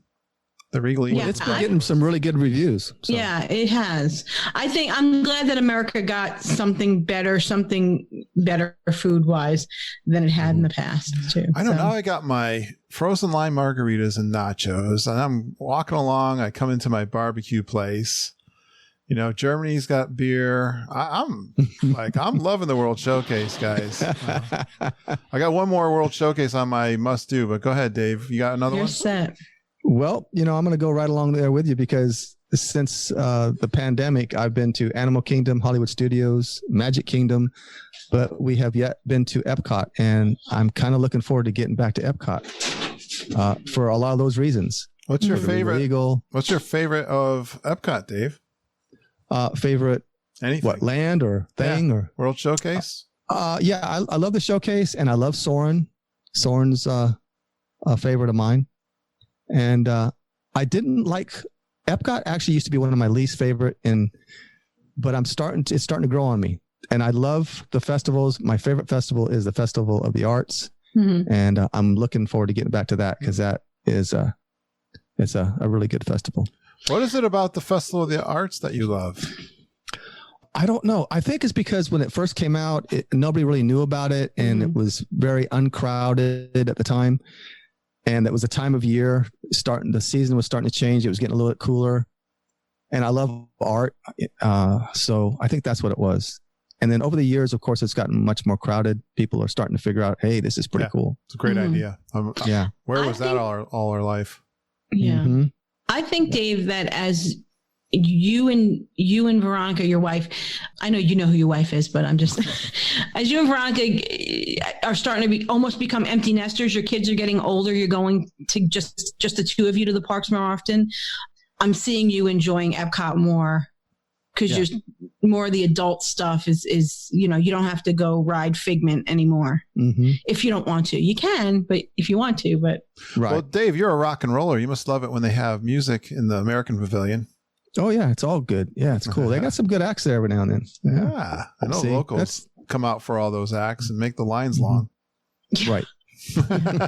Well, see, I think that the way it's working right now with COVID, the locals aren't coming as much as they used to, because with the park reservation, you can't just wake up on a Saturday and say, hey, I want to go. You have to make a plan. Yeah. And a lot of people just don't plan. That's something that makes us crazy. But there are still people that just don't plan, that wake up at 1 o'clock in the afternoon and say, I'm going to go to the parks, and then complain that it's crowded. They're not selling new annual passes right now. Right. I think a lot less locals are coming. All right, Toni-Ann, you got one more? I could figure one out. All right. I'll give you a couple, and then if you think of another one, I'll let you finish up. Okay. But then we'll get to the questions from our audience. Okay. So this is just like become Geekin lore. Spice Road table. Oh yes, you haven't gotten to do that yet. Everyone knows that listens to our show. I was gypped Spice Road. All my audience kept talking about Spice Road. Spice Road table was. I remember when they announced that they were going to put it in, and we all got excited. It was like, oh, that's cool. It's right near the water. That's it's in World Showcase. Awesome. And I walked by it that first time I was down in Disney World, and there was nobody there. And I'm like, right. I don't know. I kind of lost my desire to do it. Yeah. But then time after time, people come on the show and kept saying how much they enjoyed Spice Road Table. And so I started working in my head. And when Mom and Judy said, I get, as you might know, I get one pick for restaurants on our trips. And I said, and they fought me the whole 180 days up until they were not high on Spice Road Table. So, and then they tricked, it's a whole thing. But anyway, they told me that the pub down in Disney Springs was my pick, and it wasn't. Raglan Road. Raglan Road. That's Dave's pick every week, every time. I love. I mean, that was one for a long time. I did want to do dinner because I had drinks there many times and never had dinner. So I did check that one off. But yes, Judy says. Well, did she say? I think she's tricking me. I think I might be able to do it on this. I know I could find a friend to go with me this time. Well, yeah, maybe that we should make that a geek meet. We'll finally go to Spice Road Table. I really want to make it an event going around World Showcase on that Sunday. Yeah. Well, I was thinking, and this is, I mean, being that some people are going to have their kids with them, if they don't want to drink around the world, Michael and I can come along and we'll do candy around the world because we've done that. Michael and I have done that. We've done candy around the world. Oh, wow, that's cool. So that way, if you're not a drinker or if you have kids with you, we can do that too. So maybe can I do both at the same time? You can have candy and a beer. Yes. I might do the bakeries around the world. Yeah. Yeah, one thing that I always wanted to do that now it looks like I'm never going to get to do is the Void. I really wanted to do that. And unfortunately, the signs came down. Yeah. It's not coming back. And that makes me sad. I saw one quick announcement of this. And I haven't heard much. Maybe you guys know about this, but the virtual reality, they're going to build an attraction at the Star Wars land. Really? I didn't see that. Yeah. I did see that. I don't know if it's maybe a lot of things are on hold, but maybe is it? Are you sure it's not part of that Star Cruiser hotel? No, it was an attraction. I'll have to look it up for you. Oh wow! Okay. Yeah, look it up. I hadn't seen that. Do the research. Now I know there's a lot of stuff coming. With these Epcot changes, that play pavilion that's going into Wonders of Life. I'm thinking there's going to be some cool virtual reality stuff as well. But yeah, that makes sense. I can't wait till they finish Epcot. Epcot's, I know you haven't been in a while, but Epcot's kind of a mess right now. Well, it was. The construction walls. It was in February. It was a mess. Yeah. All right, I'm going to finish up with a couple more. I'm going to cheat because I was just thinking. Okay. But 2 more restaurants at Disney Springs. CityWorks was on my list and we didn't do it. Yes. And Jeff Apolka keeps raving about it. Oh, yeah. Okay. I think I had him on my show and I think he did talk about that. And then I don't know, Toni-Ann, Terralina Crafted Italian. I've heard, people talk about that one too. So we're going to have to listen to the next Mickey Fowl podcast because it's my understanding that Scott and Karen Daves went to Terralina this past week when they were there. So we'll have to listen out for that because there might be a review. Richard and I, my husband, we went to Haleo and we did a review on our YouTube channel, Dave and I did, of my experience at Haleo. That was the most incredible experience. It's you could pick off the menu, the tapas, but they have a Haleo experience. It's $70 a person and it's 12 courses and they bring you all these tapas. Some things you're gonna maybe not like, but other things you're gonna love. And it was just a really neat experience because they bring the courses. So you're going to try things you might not have tried, and you might find something you never knew you liked before. Michael's back. Hello, Michael. That's today, November 12th. School tomorrow. Mm-hmm. Okay. All right. He's showing me the calendar. He wants to know when he's going Hey, to Mike, Disney. what are we doing in February? Disney. That's right. Disney. He knows. That reminds me, Toni-Ann, I've not done, you might not believe this, but I've not done New York City very much. But We're going camping that week, yeah. He's pointing at November when we're going camping. Okay, Sundays, so it's not school. Yeah. Monday is. There's no school that week. Why? Because we're going camping. Yes. Okay, let me finish with Uncle Dave and Kurt, okay? All right, and then Christmas. Okay, he's got the whole calendar. I remember I hadn't been to New York City very much. Oh, No, he's done. He's walking away. I hadn't been to New York City very much. Funny. He's gone. Sorry about that. No problem. I have the edit button. No, but funny, I live in Connecticut, but I have not been to New York City very much. My wife and I went in to visit a friend of hers many, many years ago at the Chinatown, and they had the dim sum where they bring the little plates around. I always thought that was a lot of fun. So I would love that in Disney if they do a dim sum restaurant. That would be awesome. Did they do that? I think the China Pavilion did do that years ago, I believe. Oh yeah? Yeah, it was. I know you've said in the past you like Nine Dragons, and Nine Dragons gets like universally panned by people. They say that it's, you could get Chinese food at home, but you can get pizza at home and you can get hamburgers at home, but people love Deluxe Burger and Via Napoli. So I don't know why people don't, why they pan Nine Dragons, because I think it's pretty good. So. Yeah, I only eat one Chinese meal, and it was General Tso. It was good for me, and the people and the servers were fantastic, and it was crowded when I was in there. Yeah. So yeah, I know. All right, I think I'm gonna move on to guys. All these questions we got from our audience. Okay. These are listeners of ours that know these guys as much as they know me. Yeah, some of them are they're kind of poking. So we'll see. Are they? Oh, okay. Yeah. Well, I sort of, Jen Batchelder had a question around this too, but what was your last trip? Was there a highlight from the last time you were in Disney World, Dave? Anything fun? The highlight? Yeah. What was something that was really cool that you did last time you were in there? The last time, our last trip was at Animal Kingdom, and we got to meet one of your listeners and one of our listeners, Tom Ellison and his family. Oh, cool. So we got to spend a little time with them, and that was really cool. He's from Seattle, I think. They came all the way from the Pacific Northwest. Yes. Yeah.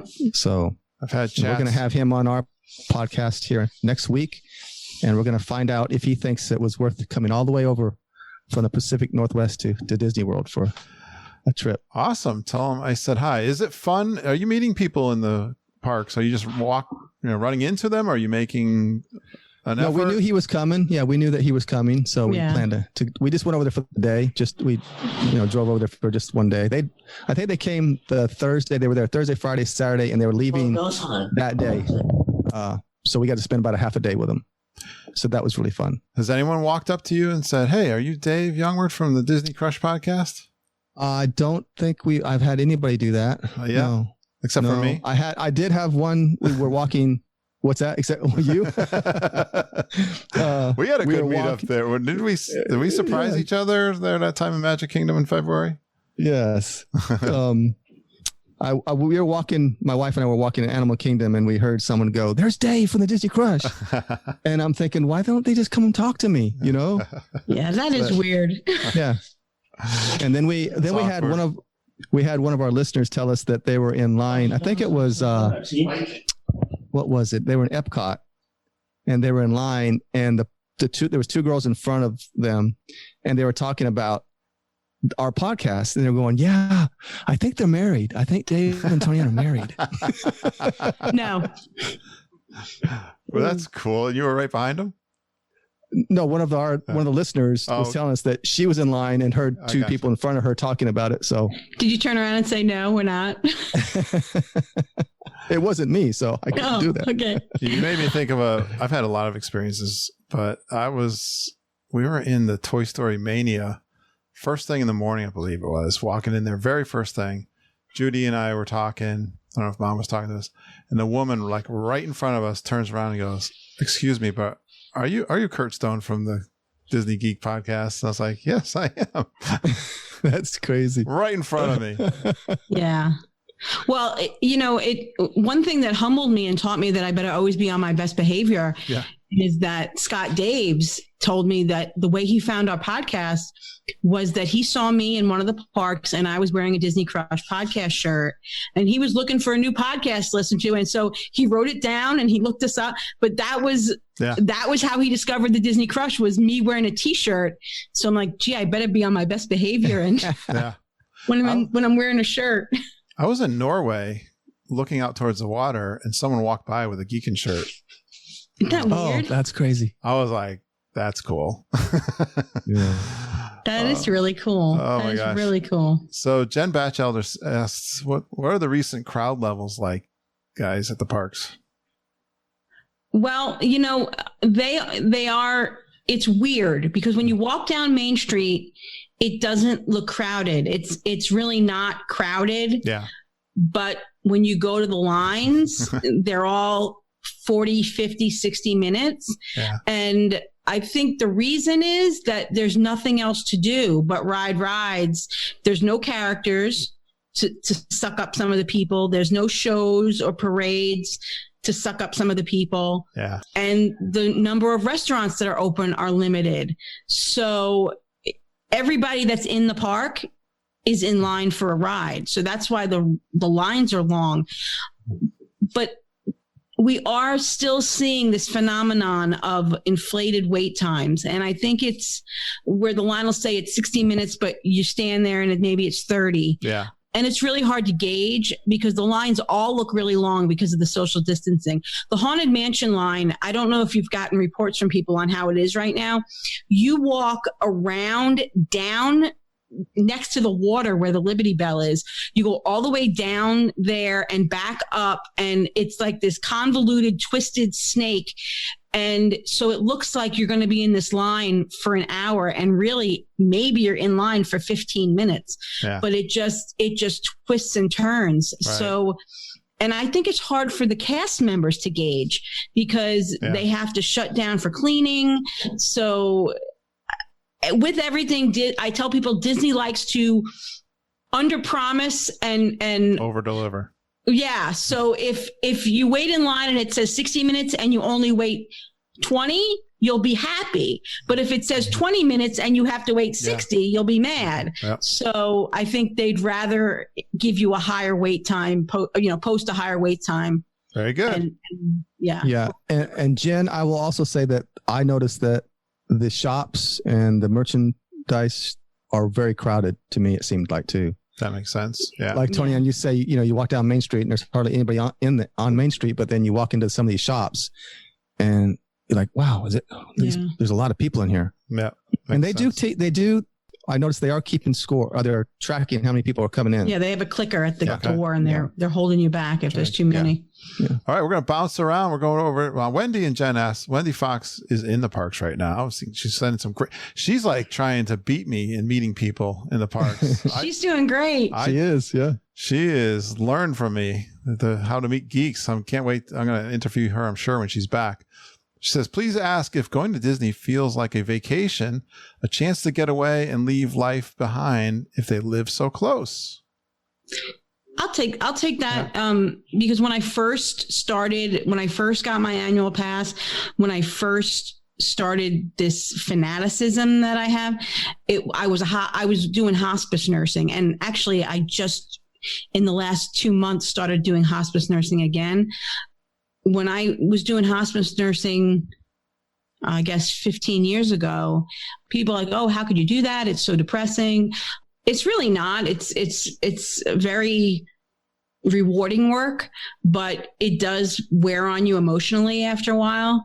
Having that happy place to go to, even if it's just for a weekend, made all the difference in the world for my stress levels.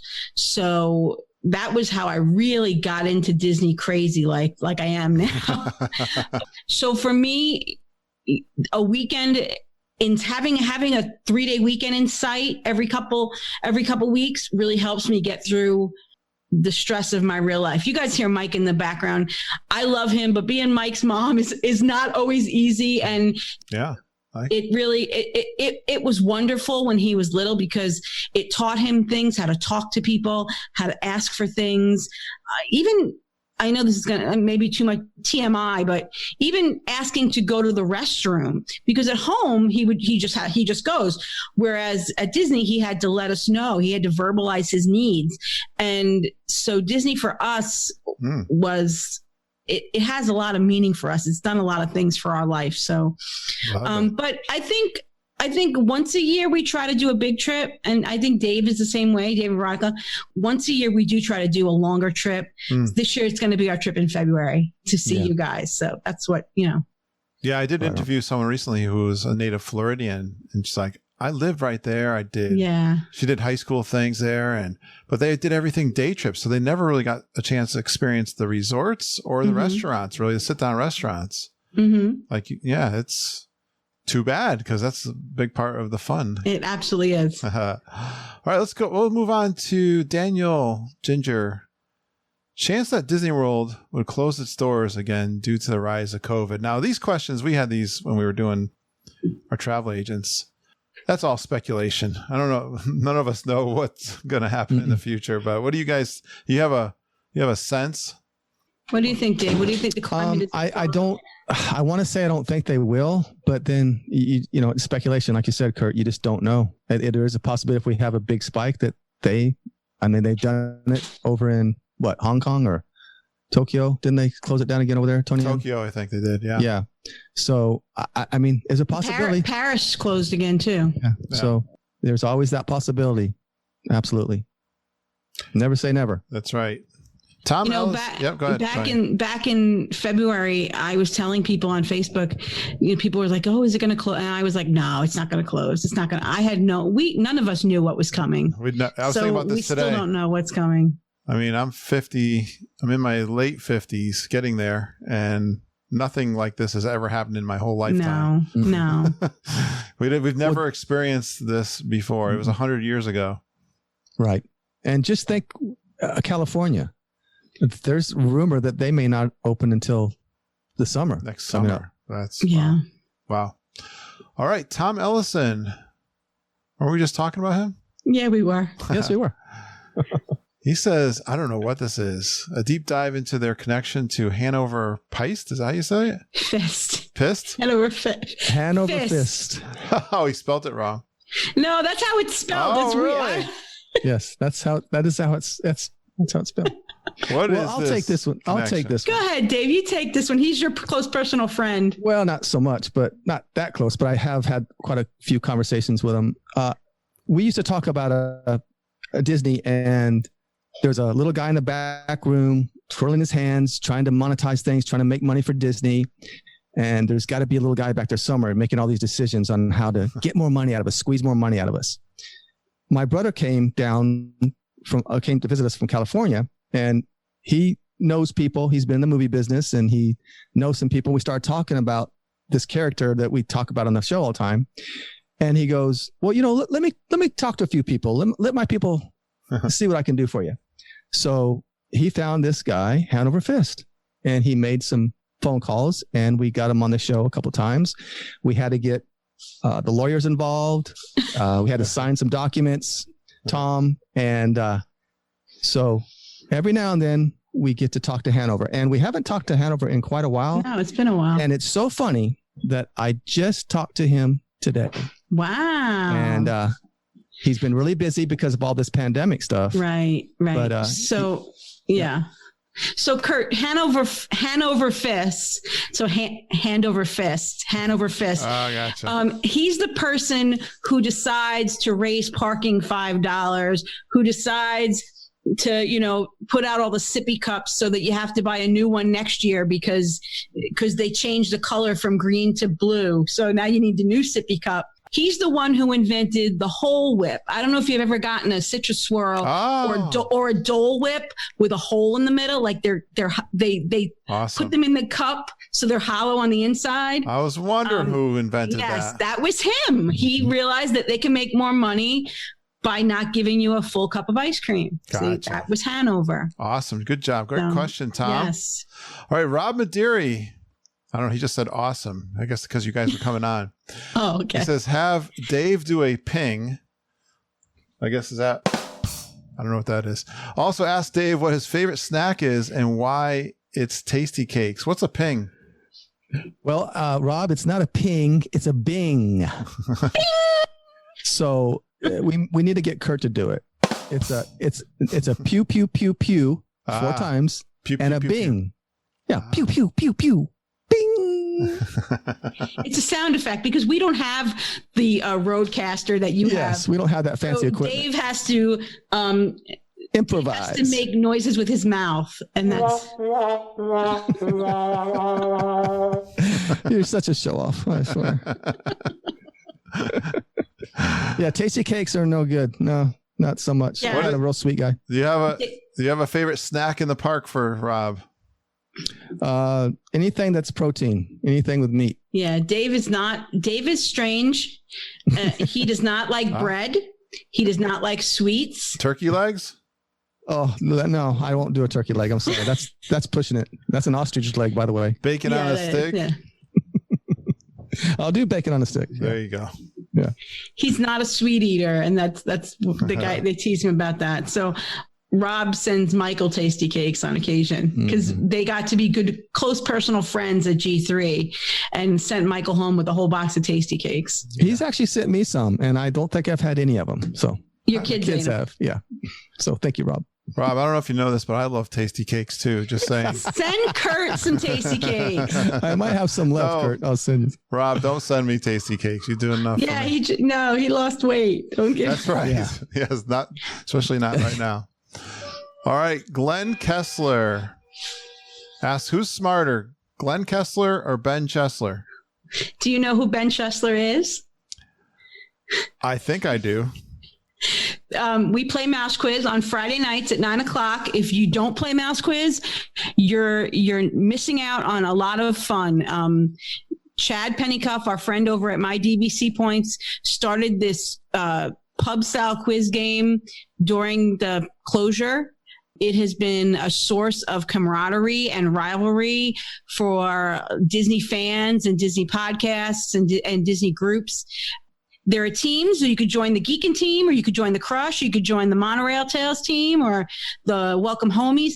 But you could also join as a free agent if you don't want to pick sides. But you should pick sides because it's fun to pick sides. But it's a trivia game, and you play on Friday nights at 9:00. You could watch on YouTube or you can watch on Facebook, and then you answer the questions with your phone. So you can watch on the TV or your computer screen, and then you answer the questions with your phone or tablet, or just another browser window if you want to do that.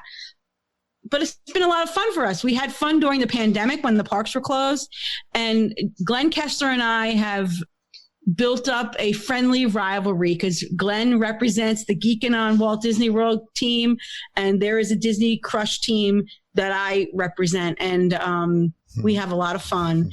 And one week, the Crushers had a mystery team member named Ben Chesler, and I have a sneaking suspicion that he's a relative of Glenn Kessler.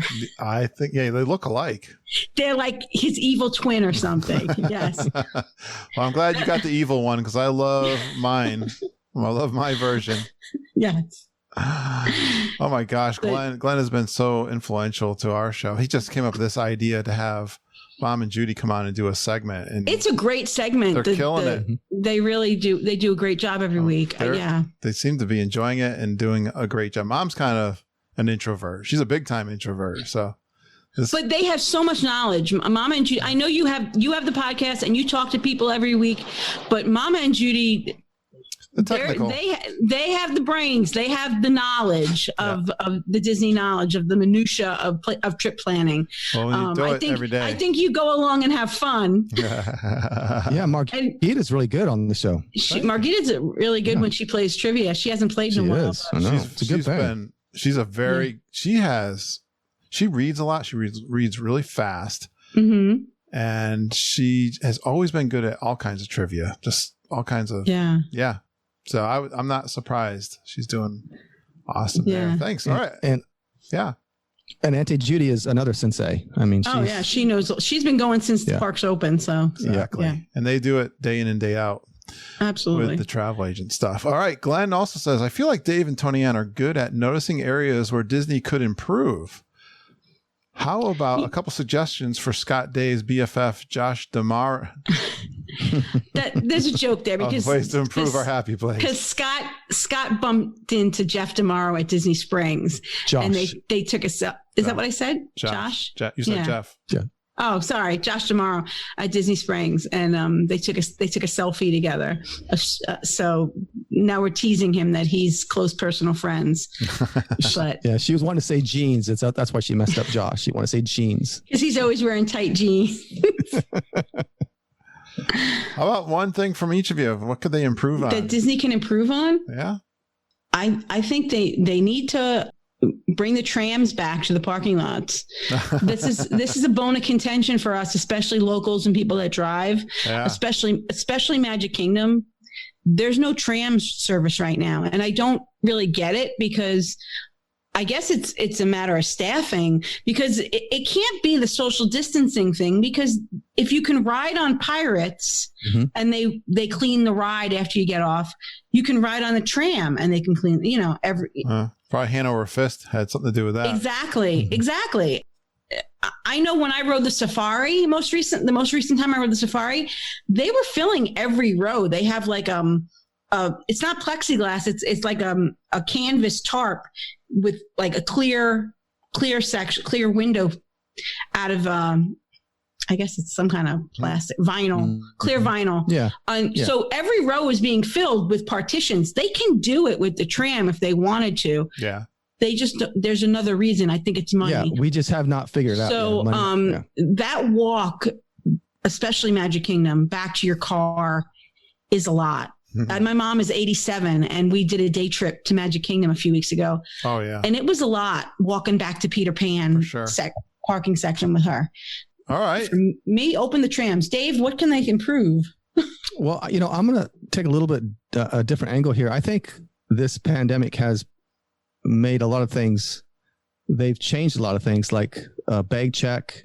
You just walk through the detector now, the metal detector. It's nice. Yeah, it's very nice. And I think the cleaning, I before this, a lot of people were talking how Disney was kind of losing, they're not cleaning as good. And I know we kind of, because the crowds are so heavy, we actually noticed this a lot too. In the bathrooms. Yes. And now I know there's less people, but there's a lot more cleaning going on. Some of the things that they could improve on, they're actually doing now because they kind of have to. Yeah. Great. So I would say that. Yeah. The bag check is a good one. We're doing good here, guys. I know I'm keeping you on until late, but I'm going to finish up. We got a couple more here. Rob Madiri asked Toni-Ann about all the unique uses of a family restroom. That's him being cheeky. With Michael, we've talked about this a lot on my show that Michael's 20. We got to an age, probably about 10, where I wasn't comfortable taking him in the women's room anymore. Right. And my husband, I've told you, my husband is not a parks guy. So I'm a lot of times at Disney alone with my boys. Mike cannot go in the bathroom by himself. He won't stay on task. He doesn't have the social mannerisms that he could handle going into a men's room by himself without doing something inappropriate, maybe talking to somebody or I don't know. But he needs somebody in the bathroom with him. Let's just leave it at that. When he got to an age where he really couldn't come in the ladies' room anymore because I was getting dirty looks, we started using the companion restrooms.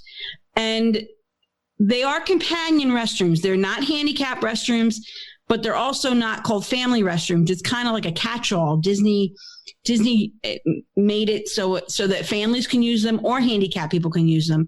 And if you are a family using a companion restroom, that's fine. My only plea to you is to get in, do what you got to do, and get out.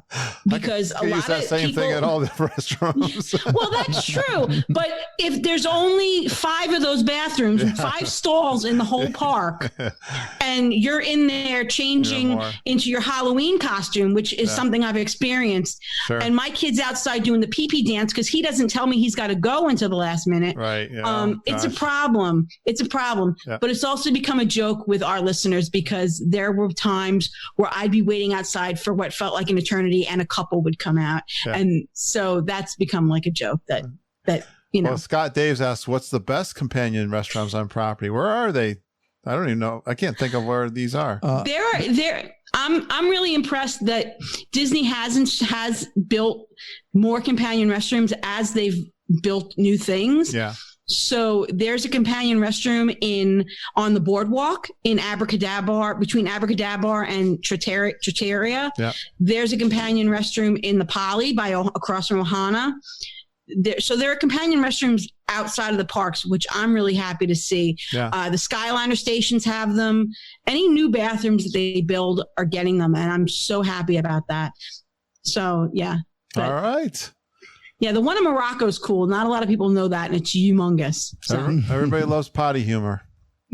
Yes. So, yeah, if you're a couple, you need to go to the one in, yeah. No, couples stay out unless you really need help in the bathroom.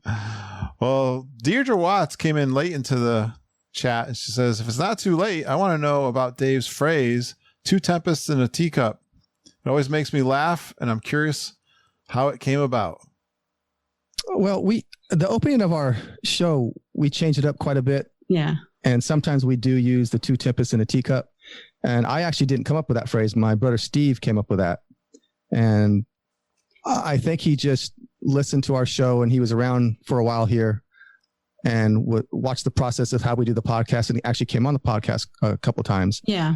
And then he came up with the phrase, and I thought, 2 tempests in a teacup. I'm like, Steve, what's that about? And so it's a tempest is like a violent storm or disturbance. Right. That's what it means, like an uproar. And the meaning has expanded over time to include the idea of maybe fighting. Mm-hmm.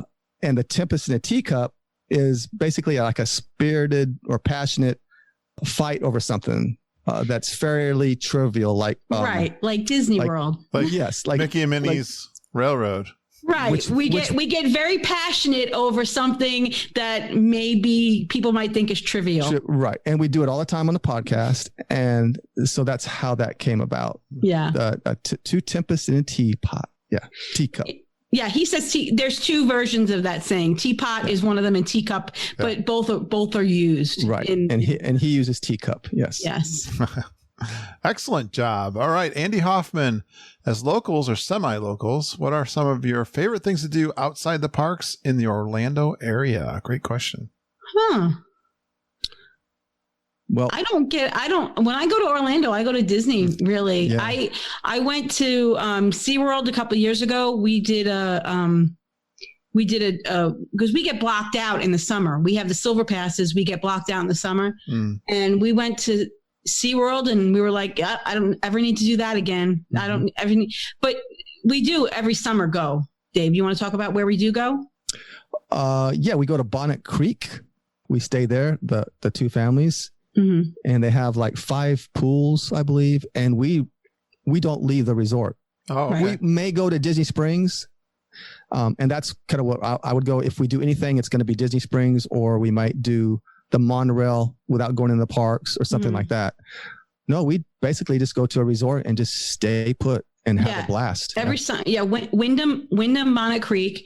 It has 5 pools. It has, I think, 9 hot tubs, 2 water slides, 2 lazy rivers, has barbecue grills. And we usually stay in a 3-bedroom, a 2 or 3 bedroom unit, depending on who's coming with us. We don't leave the resort unless maybe we'll go out to dinner here or there, but. I have a coworker friend, and that owns property there, or we call it the timeshare. Timeshare. Yeah, Wyndham is. Yeah, it's a timeshare. But she told me there's a kind of cool story about that property because it's on Disney property, but it's not owned by Disney. It's the only place, right? Right. It's literally it's nestled between Caribbean Beach Resort and Typhoon Lagoon. So it's right there, kind of very close to Disney Springs, but Walt could never get the rights to that land. They wouldn't sell it to him. Somebody's a holdout. Oh yeah. Someone kind of had an idea yeah, exactly. They kind of had an idea what was going on, and they held on to that land, right? Yeah. Very cool. Absolutely. He also asks, is the drive worth it to see the Wiki Watchy mermaids? Well, the drive is worth it for me because I literally live 5 minutes from Wiki Watchy mermaids. The funny thing about that is when I was a kid, when I came in 1981, there were a lot of commercials on TV for the Wiki Watching mermaids. So I insisted that my father drive me from Orlando to Spring Hill. It's about a 2-hour drive. And back then it was almost a dirt road to see the mermaids. And now I literally live 5 minutes down the road from the Wiki Watching mermaids. Well, is it worth it? I don't think that if you were in Orlando coming now, I don't think it would be worth it. It's an old 50s roadside attraction. Elvis Presley saw them. There's pictures with Elvis Presley and the mermaids. That's awesome. Now it's owned by the state. It's a little bit more rundown. So I don't think I'd make a special trip to see them. The real mermaids, though.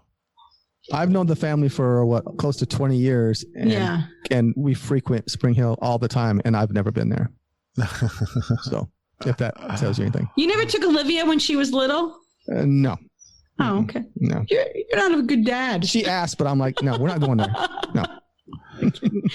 Well, guys, we had a great response in our private Facebook group. I just wanted to read a couple of these that were just saying this is awesome. Like Rachel Miller says, my two absolute favorite podcasts. Amber Springer said a podcast crossover. Can't wait to listen. Travis Dietrich, can't wait for this. What else? Holly Austin, Geeks and Crushers Unite with a big heart. Jeff Opolka, nice crossover. I'll tell you what, Kurt, you want to get a superstar on your show, you figure out how to get Holly and Dan Austin's son Noah on your show. We have a YouTube channel, and of all of our videos, the video where I interview Noah Austin has more views than almost any other video. He is just he's a star. The kid is a superstar. I believe it. I met them. I actually we weren't very busy one, was it an afternoon, I think. And I keep people from the podcast. If I know they're in the parks, I have a little messenger going, and Holly and Dan were in Hollywood Studios. They were in line for a picture in front of the Millennium Falcon. And where was I? I was like in Magic Kingdom. I said, I'm going over to meet Holly. So I went over to Hollywood Studios just to meet them.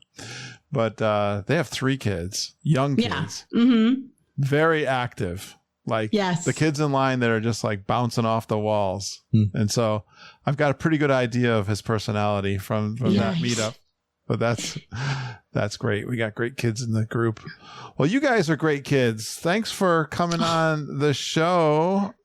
It's been a while, and I'm so glad. Yeah, I'm sorry that it took us so long to get back together. I can't wait till February. I can't wait. I'm getting really excited. There seems to be, you don't know with what's going on, but there seems to be a lot of people excited to meet, and I want you guys to tell everybody. They don't have to be anxious to meet me or you guys, right? No, absolutely not. Absolutely not. We're going to do our best to make everyone feel comfortable. Yes. And we're just as nervous as you are. So yes, absolutely. Yes, I know I am. Cause I remember when we got in that big meetup, we're going to take the picture and everyone's gathering. It's getting all excited. I'm trying to talk to everybody and everyone's having a good time. Then I'm like, I think I'm in charge of this. I forgot. I didn't know how many people were going to be there. And then it was like 60, 70 people.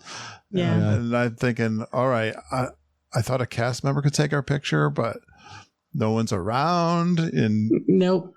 Luckily, that was Rich Brainerd, he had taken the picture actually, Dave, at our first meetup at the Nomad Lounge, and I'm like, oh, Rich, he's a professional photographer with his iPhone. It all came together just awesomely. So, yeah, I met Jeff Opalka at in one of the little shops over there, and he said, well, let's go outside and meet everybody. And we started walking out, and I saw this huge crowd, and I'm like, that's them over there? And he's like, yeah. I'm like, oh my gosh. I couldn't believe the amount of people. They were coming out of everywhere. They just kept coming. Yeah. It was great. It was a good meetup. So much fun. I'm looking forward to the next one. Yeah. Absolutely. I'm looking forward to seeing you guys and having a good time. Stay in touch. All right. Absolutely. Thank you, we Kurt. We absolutely will. Kurt, thanks so much for having us on. I guess it's pretty obvious. You want to find these guys, look for the Disney Crush podcast and then all your podcasting favorite. Anything else you want to say where you can find you guys? Just wherever you listen to podcasts. And we also have live streams every Tuesday night on Facebook and YouTube at 8:00. Awesome. Yep. If you've enjoyed our show, you're going to love these guys too. Highly recommend them. Thanks, guys. You're welcome. Thank you so much, Kurt.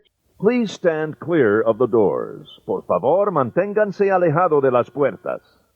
Great job, Dave and Toni-Ann. Again, go check out their podcast, the Disney Crush podcast. We'll be seeing them down at the Grand Geeking Gathering in February. Looking forward to seeing those guys again. I hope any of you fans of their podcast come down to see us. February 2021. It's going to be February 18th next year.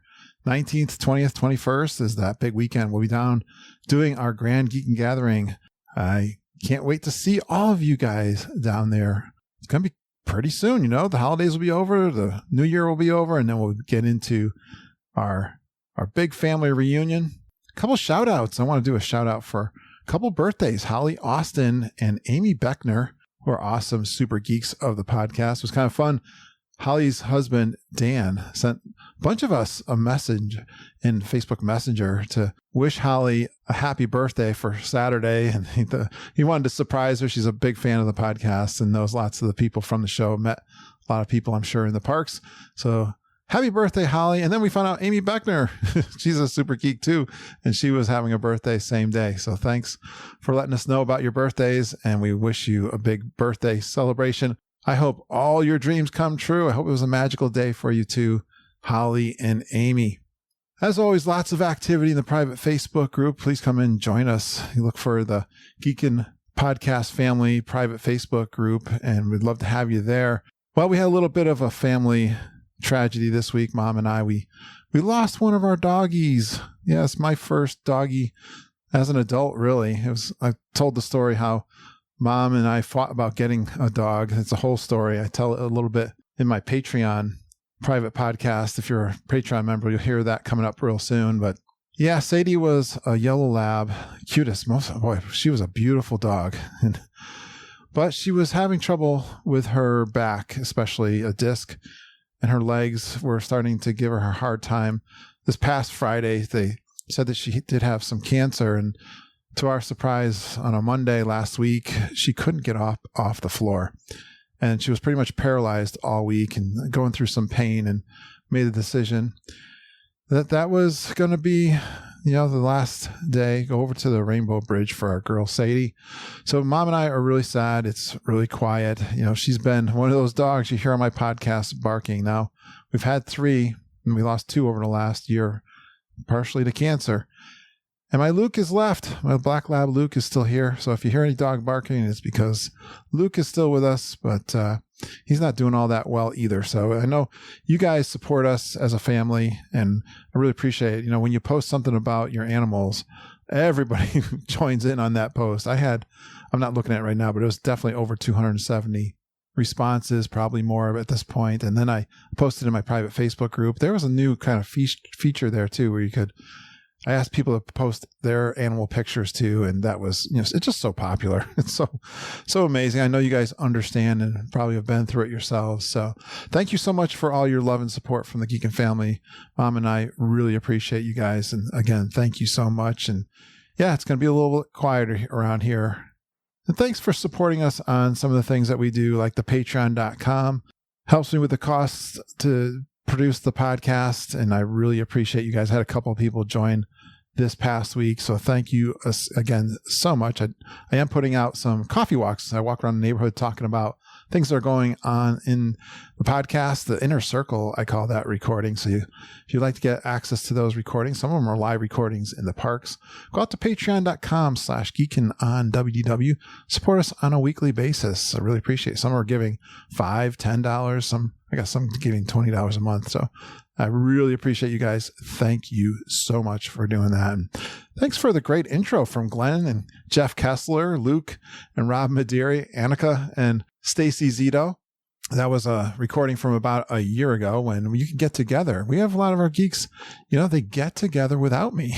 They have geek and family meetups all over the country sometimes. And that was one that occurred with those guys from a year. It's great to hear that. I love listening back, but I'd love to have a new one from you guys. You can create it. It's easy to do. Just record it on your phone, send it over to me, maybe an MP4 or a video. It's fun. All I can suggest, all you just got to do is tell us your name, where you're from, some fun Disney World facts about yourself, and you go geeking with Curtis and the whole Geekin family. You can email those to me at kurt.stone@geekinonwdw.com. Yes, we are travel agents with Fairy Tale Concierge, Mama and Auntie Judy. You can email them at travelandtiras@gmail.com. You can get their direct advice anytime. They do this full time. Also, EJ Cruz and Jennifer Glambos, they're a good friend of ours. They have a community called the Jiminy Society. They go check them out on their Facebook page. I think Jen will be coming on to do a podcast trip report pretty soon too. We are authorized Disney planning agency through Fairy Tale Concierge. So come join us. We love it when you bounce back and go book a trip with us. You can transfer that trip with us. You just found the podcast and you've booked within that 30-day period. You can transfer that trip over to us and we can help to be your travel agent and do some of those things like booking your restaurants and helping you get your favorite resort and all that kind of stuff. And when we were recording the tips with the Travel and Tiaras, Auntie Judy said she has been talking to a bunch of geeks. I guess she has a whole community of her own going on. There's a lot of these little inside communities happening when you guys meet each other. But she suggests we do a Zoom call every single week. So I'm going to pick a day and look for that in my private Facebook group. I'll announce it. I'll book the Zoom call and we'll get together and chat. I definitely want to be getting together to talk about G3 planning. We're only February 2021, so it's coming up real soon. We'll have a topic. We'll have something fun to talk about. If you've got a topic you'd like to do for that private Facebook or Zoom, maybe we'll push that out to Facebook too. So everyone wants to just get together. I think they're sick of staying at home and not talking to their friends. So I thought that was a great idea. We'll give that a try and try to do that every single week coming up here. So thanks for going geeking with us every single day. We love you geeks. We appreciate you listening and geeking with us every single day. Have a magical day, and I hope all your dreams come true.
Dave can figure out the Zoom. I don't think Dave doesn't use Zoom like everybody. I use Zoom for work and everything. I've been using it since March, but oh, here he comes.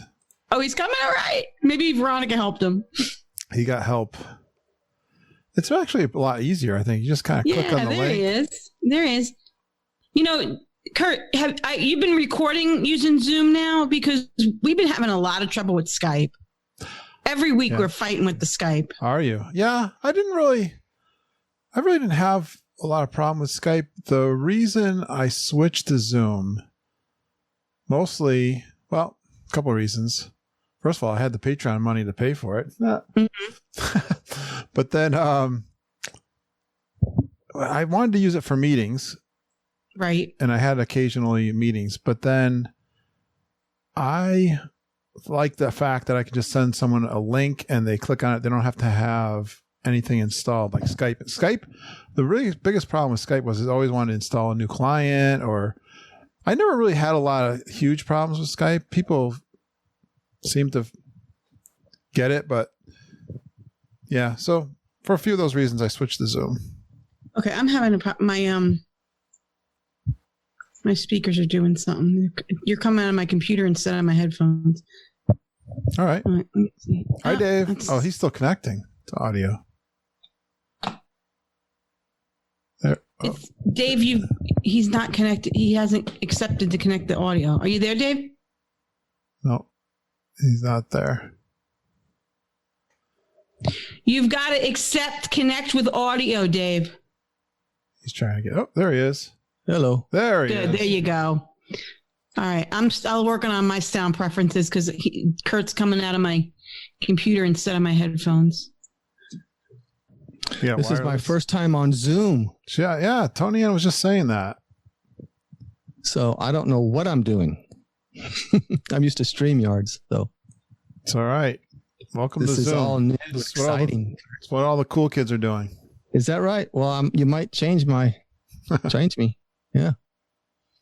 So you tried StreamYard and you've tried Zoom. You like Zoom better? Yeah, I like Zoom. I was just telling Toni-Ann, it's well known by many people now. It's easy to send a link and just have people kind of join it, and kind of installs itself. So a little bit less hassle than using Skype. Gotcha. You're still coming out the wrong thing. I'm trying to figure out why. You have a PC? No, I have a Mac. Well, but it's not seeing my microphone. For some reason, it's not seeing my microphone tonight. Your headphones. Kurt, how's everything been going? You okay? I'm good. Family okay? Yeah, well, we have one little incident. My youngest son, his roommate, got the COVID. Oh. And so Ben has moved in with us since, what was it, Sunday night, I think it was. And he went getting tests. He had one test that came up negative, but he took another one that I think he'll be getting results of that maybe tomorrow. I want to go get the test to see if I've had it. Oh, yeah? Were you sick? No, not really. I mean, but, they say sometimes you can be asymptomatic. So, I mean, yeah, I don't know.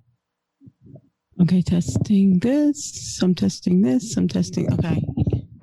Hey, this is supposed to be easy with you guys. No. I know, right? Nothing goes easy. No, you have no idea the problems we've been having. That's what Skype's been giving us all kind of problems. So yeah, she was just saying that. And that's what we've been using. And I kind of been liking StreamYard because it just seems easier and I can take the file from there and it seems like it's no hassle. So you use StreamYard to your audience. You just do YouTube most of the time, or? Well, we can just do audio only on StreamYard too. Okay. Like we're doing now, and then just take the MP3 file and then I can edit it. Oh, they record it for you. Yeah. Yeah. They record it, and I could record the audio on this too. I don't know. They don't do an MP3 though. They give you an option to do both. You can download either one, audio and. Yeah. I don't know if Zoom does. Mm-hmm. But I have the Rodecaster Pro.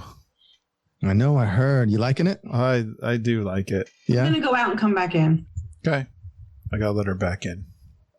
Yeah, I bet you I could probably figure out some more stuff with it, but it's... Yeah.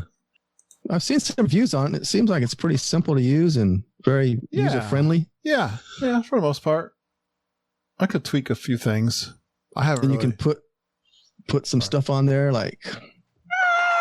Yeah, there you go. Right on. And it's easy just to add that in right when so you don't have to add it in later. Right. Right. That gets That's what I think is cool. Yeah, that part's good. Mm-hmm. I mean, you could do that. You could use an iPad or something. Oh, I could have done it with my mixer. Mm-hmm. My mixer was it had a little bit of audio quality problems. So I fixed that. I like that I can have 4 headphones with different audio volumes, 4 microphones. It's pretty lightweight. I can bring it downstairs. Like I did one with Mom and Judy, and I brought it downstairs, plugged them in. That came out really good. It records directly to a little mini, and I can connect it to my computer. So I just transferred a file right from the road right to my computer, like a USB. It does the mix minus automatically, pretty much, like, for interviews. I tried it with you can record to your cell phone, either Bluetooth or wired in, but I tried that. The first time I tried it was with Mom and Judy, and they were, I wanted them to call in when doing this new little segment with them. And the audio was horrible. I was like, off the phone. I was like, forget that. Let's go back to Zoom. Mm-hmm. Yeah. So no, it sounds good. I've been hearing the podcast. It sounds fine. Yeah. Yeah. Sounds good. It's a beautiful little toy. And even more special that the audience bought it for me. Yeah, that's a plus. Right? I wouldn't have spent that kind of money. Right. I know. See? But that's those are the things that when you do a podcast, those kind of things come to you. That's so special, That's pretty cool. Yeah. I mean, that's a little very bonus. Cool. Very cool, Kurt. How you guys doing? Good. Yeah, everybody's here is fine. Nobody that we know. I mean, I don't know. My son's really sick right now, so I don't know what's going on with him, but yeah. Just got a head cold, it looks like, but you never know nowadays. Everybody thinks first time as soon as you get sick, it's, you got COVID. I know. Well, I was just running downstairs to get something to drink, and my wife said the city just called and said, I was looking at that, that there's a spike in we've not really I've never felt uncomfortable running around town here, but they just called and said, whatever, be aware. There's a little spike. Yeah, I'm not too sure. I think there's just been so much testing going on too that. Yeah, I went by the hospital the other day and Saturday, and the line was down the road in their cars. Really? They were kind of going in a parking lot. The hospital here is on a hill, and all the way down the hill was this line of cars. And I had no idea. Oh man. Well, the thing about the testing for me, Kurt, is I can go get tested, and then I could walk out of there, go to the grocery store, and pick it up. Yeah. And by the time I get home, I've got COVID. True enough. So, I don't know.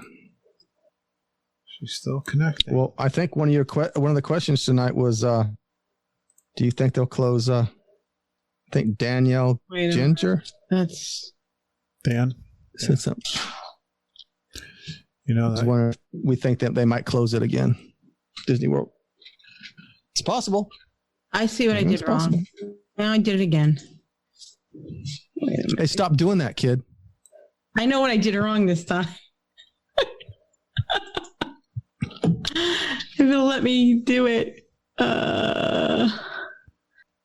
Yeah, come on, Toni-Ann. I thought this was going to be easy. You guys are difficult. Right?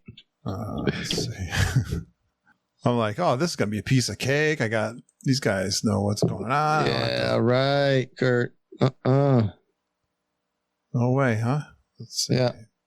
I don't care how long you've been podcasting, you're going to have problems every now and then. I think I've had my share.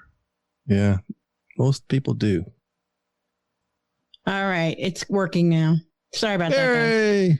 I don't know why when you go out, it takes so long to get back in. I don't get that. But all right, I'm ready. Kurt was just talking about how unprofessional you are. Talking about me behind my back. I'm sorry. Yeah. He said you should be a seasoned podcaster, and you're having all these problems. You'd think. It's 7:15, and he thought he'd be done by now. I know. You guys are difficult. Sorry.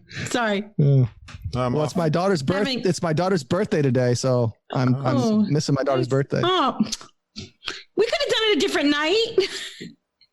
Yeah, right. That's okay. It's okay. She only turns 31, so that's okay. I noticed a couple more questions. I don't know if we're gonna be here all night with all these questions. Well, we'll see. Or maybe I'm just kidding. It's not my daughter's birthday. Oh, okay. We'll do part 2, maybe. Kurt, you're looking good. I saw how much weight you lost, but I really see it in your face. You look great. Someone else said that to me. Well, yeah. I'm down like from a year ago, 20 pounds. Yeah, great. Oh. You never tell me I look good, Toni-Ann. Because give me a break. You always look good. It's a given. Jeez. All right. Jealous of Kurt. Yeah. I'm gonna restart my recording. All right. Let David say that again. So you have it. What did he say? He said he's jealous of your handsomeness. I know. I get that a lot. Yeah. I bet he does. On the podcast. You have a face for radio, right? Exactly. No kidding. All right, guys. You guys ready to do a podcast? I think so. Sorry about the audio difficulty I was having. Don't worry. Kevin Curtis selling. That's what you say to make sure nothing goes wrong. That's right. Where is? I don't know. If, now I hear I'm busting on you guys. I'm probably gonna screw this all up. That's all right. Yeah, he'll call us tomorrow and say, "Hey, you guys, I forgot to push record." Yeah. I've done that. Oh my god, I've done that. I've done something like that. And it was when we had a guest, and that's it's like it just. Did you most lose weeks the whole it's thing? just the two of us. Yeah, most weeks it's just the two of us, and we had a guest one week, and I forgot to hit record. Yeah. What'd you do? Did you tell him? She had to come. Yeah, she had to come back on. Oh, she was so sweet about it too. I had someone too. Lisa Green. I did that too. Yeah. Oh yeah, I remember you talking about that. She was like, "Yeah, I'll come. We'll do it again." Yeah, she was totally. Well, she's a podcaster too. So she wasn't then. I don't think when I. Oh, that no? happened. Oh. No, I'm sure she was. That was early. All right. Yeah, it's funny because I came home from work to edit the podcast, and I'm like, Toni-Ann, I can't find the file. What's up with the file? And she's like, "That's a horrible feeling." Yeah. Oh, it is. Yeah. Yeah. All right. So when I introduce you guys, I'm going to play a couple sounds so you can wait till you say hi, because you're going to you'll get the Kermit and you'll get the audience. We've got a studio audience here tonight. Okay. So, I don't know why my back is bothering me right now, but okay. I'm leaning over. All right, you ready to go? Yeah, let's go for it. Let's do it. All right. Great job. All right. I'm so sorry about Michael, Kurt. He just. You think I? You think Kurt's I would been doing mind? this a long time. You think I would mind? I think he's great. No, I know. And I know, but he's slamming doors though, and I'm like, oh man. There was one point there he wouldn't go away. I thought he does that. I thought he was gone, but he wasn't. His arm came out of nowhere. Well, Kurt doesn't get to see the back. A lot of times she'll call Rich, her husband, and that's the funny part because I know Michael will start running out of the room. Michael's like, like my dog. People said, I was always conscious of my dogs barking, like all the time. Whenever you sit down to record, especially when I was downstairs in the kitchen and we're off the dining room table, and there was always outside noise. And then I moved up to my son's old bedroom here, and I was like, oh, finally I'm gonna have, and quiet. I was like, there's still dogs and people walking in the hallway. It's like it's always so annoying. Yeah, that makes it real though. But I had someone say that to me. So like you guys do, I finally joked about it with the dogs barking and stuff. Like everyone gets it. Yeah. Yeah, we all have real lives. We're not a professional studio. Right. No. Right. So nope. So Kurt, thank you so much for having us. And I can't wait till February. It's like the light at the end of the tunnel. Hopefully, stuff with this virus, I don't know, gets better. I just want everyone to be able to come. Well, I'm just surprised that so many people are coming, that even with what's going on now. So that's a good sign. We've seen, no drop off. I mean, I'm sure it would have been bigger, I guess, than last time, I think, if we weren't in this situation. But are you guys, definitely, are you guys inviting your own listeners and stuff? You should. No, well, we're just, we talk about it. We talk about that we're going in February, but, we're not.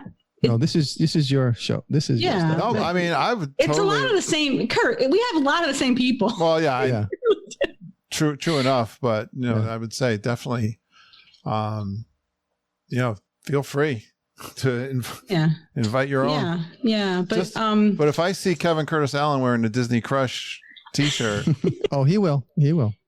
He'll have a Mickey I just hope that he could come. That's what I'm worried about right now. It's my That is. Let's face it. People. You think people coming to see all of us, but they're coming to see Kevin. He's the star. Yeah. I've thought about. England is. They're more. They strict. just got locked up again. Yeah. They're more. Europe seems to be like more in line with shutting things down than we have been. I mean, maybe we're going to change now too. I don't know. Well. We'll see how it goes. Yep. Well, I think, whoever's there will be there and we'll do maybe if people that can't be there, maybe we'll do a lot of live streams and FaceTimes and, things like that for them. Yeah. So. All right, guys. Thanks a lot. All right, Kurt. This will probably be another month before it comes out. I got a bunch. That's okay. You all know, right. You know how it rolls. Yep. All right. Bye. Good night. We'll see you online. Bye. Bye.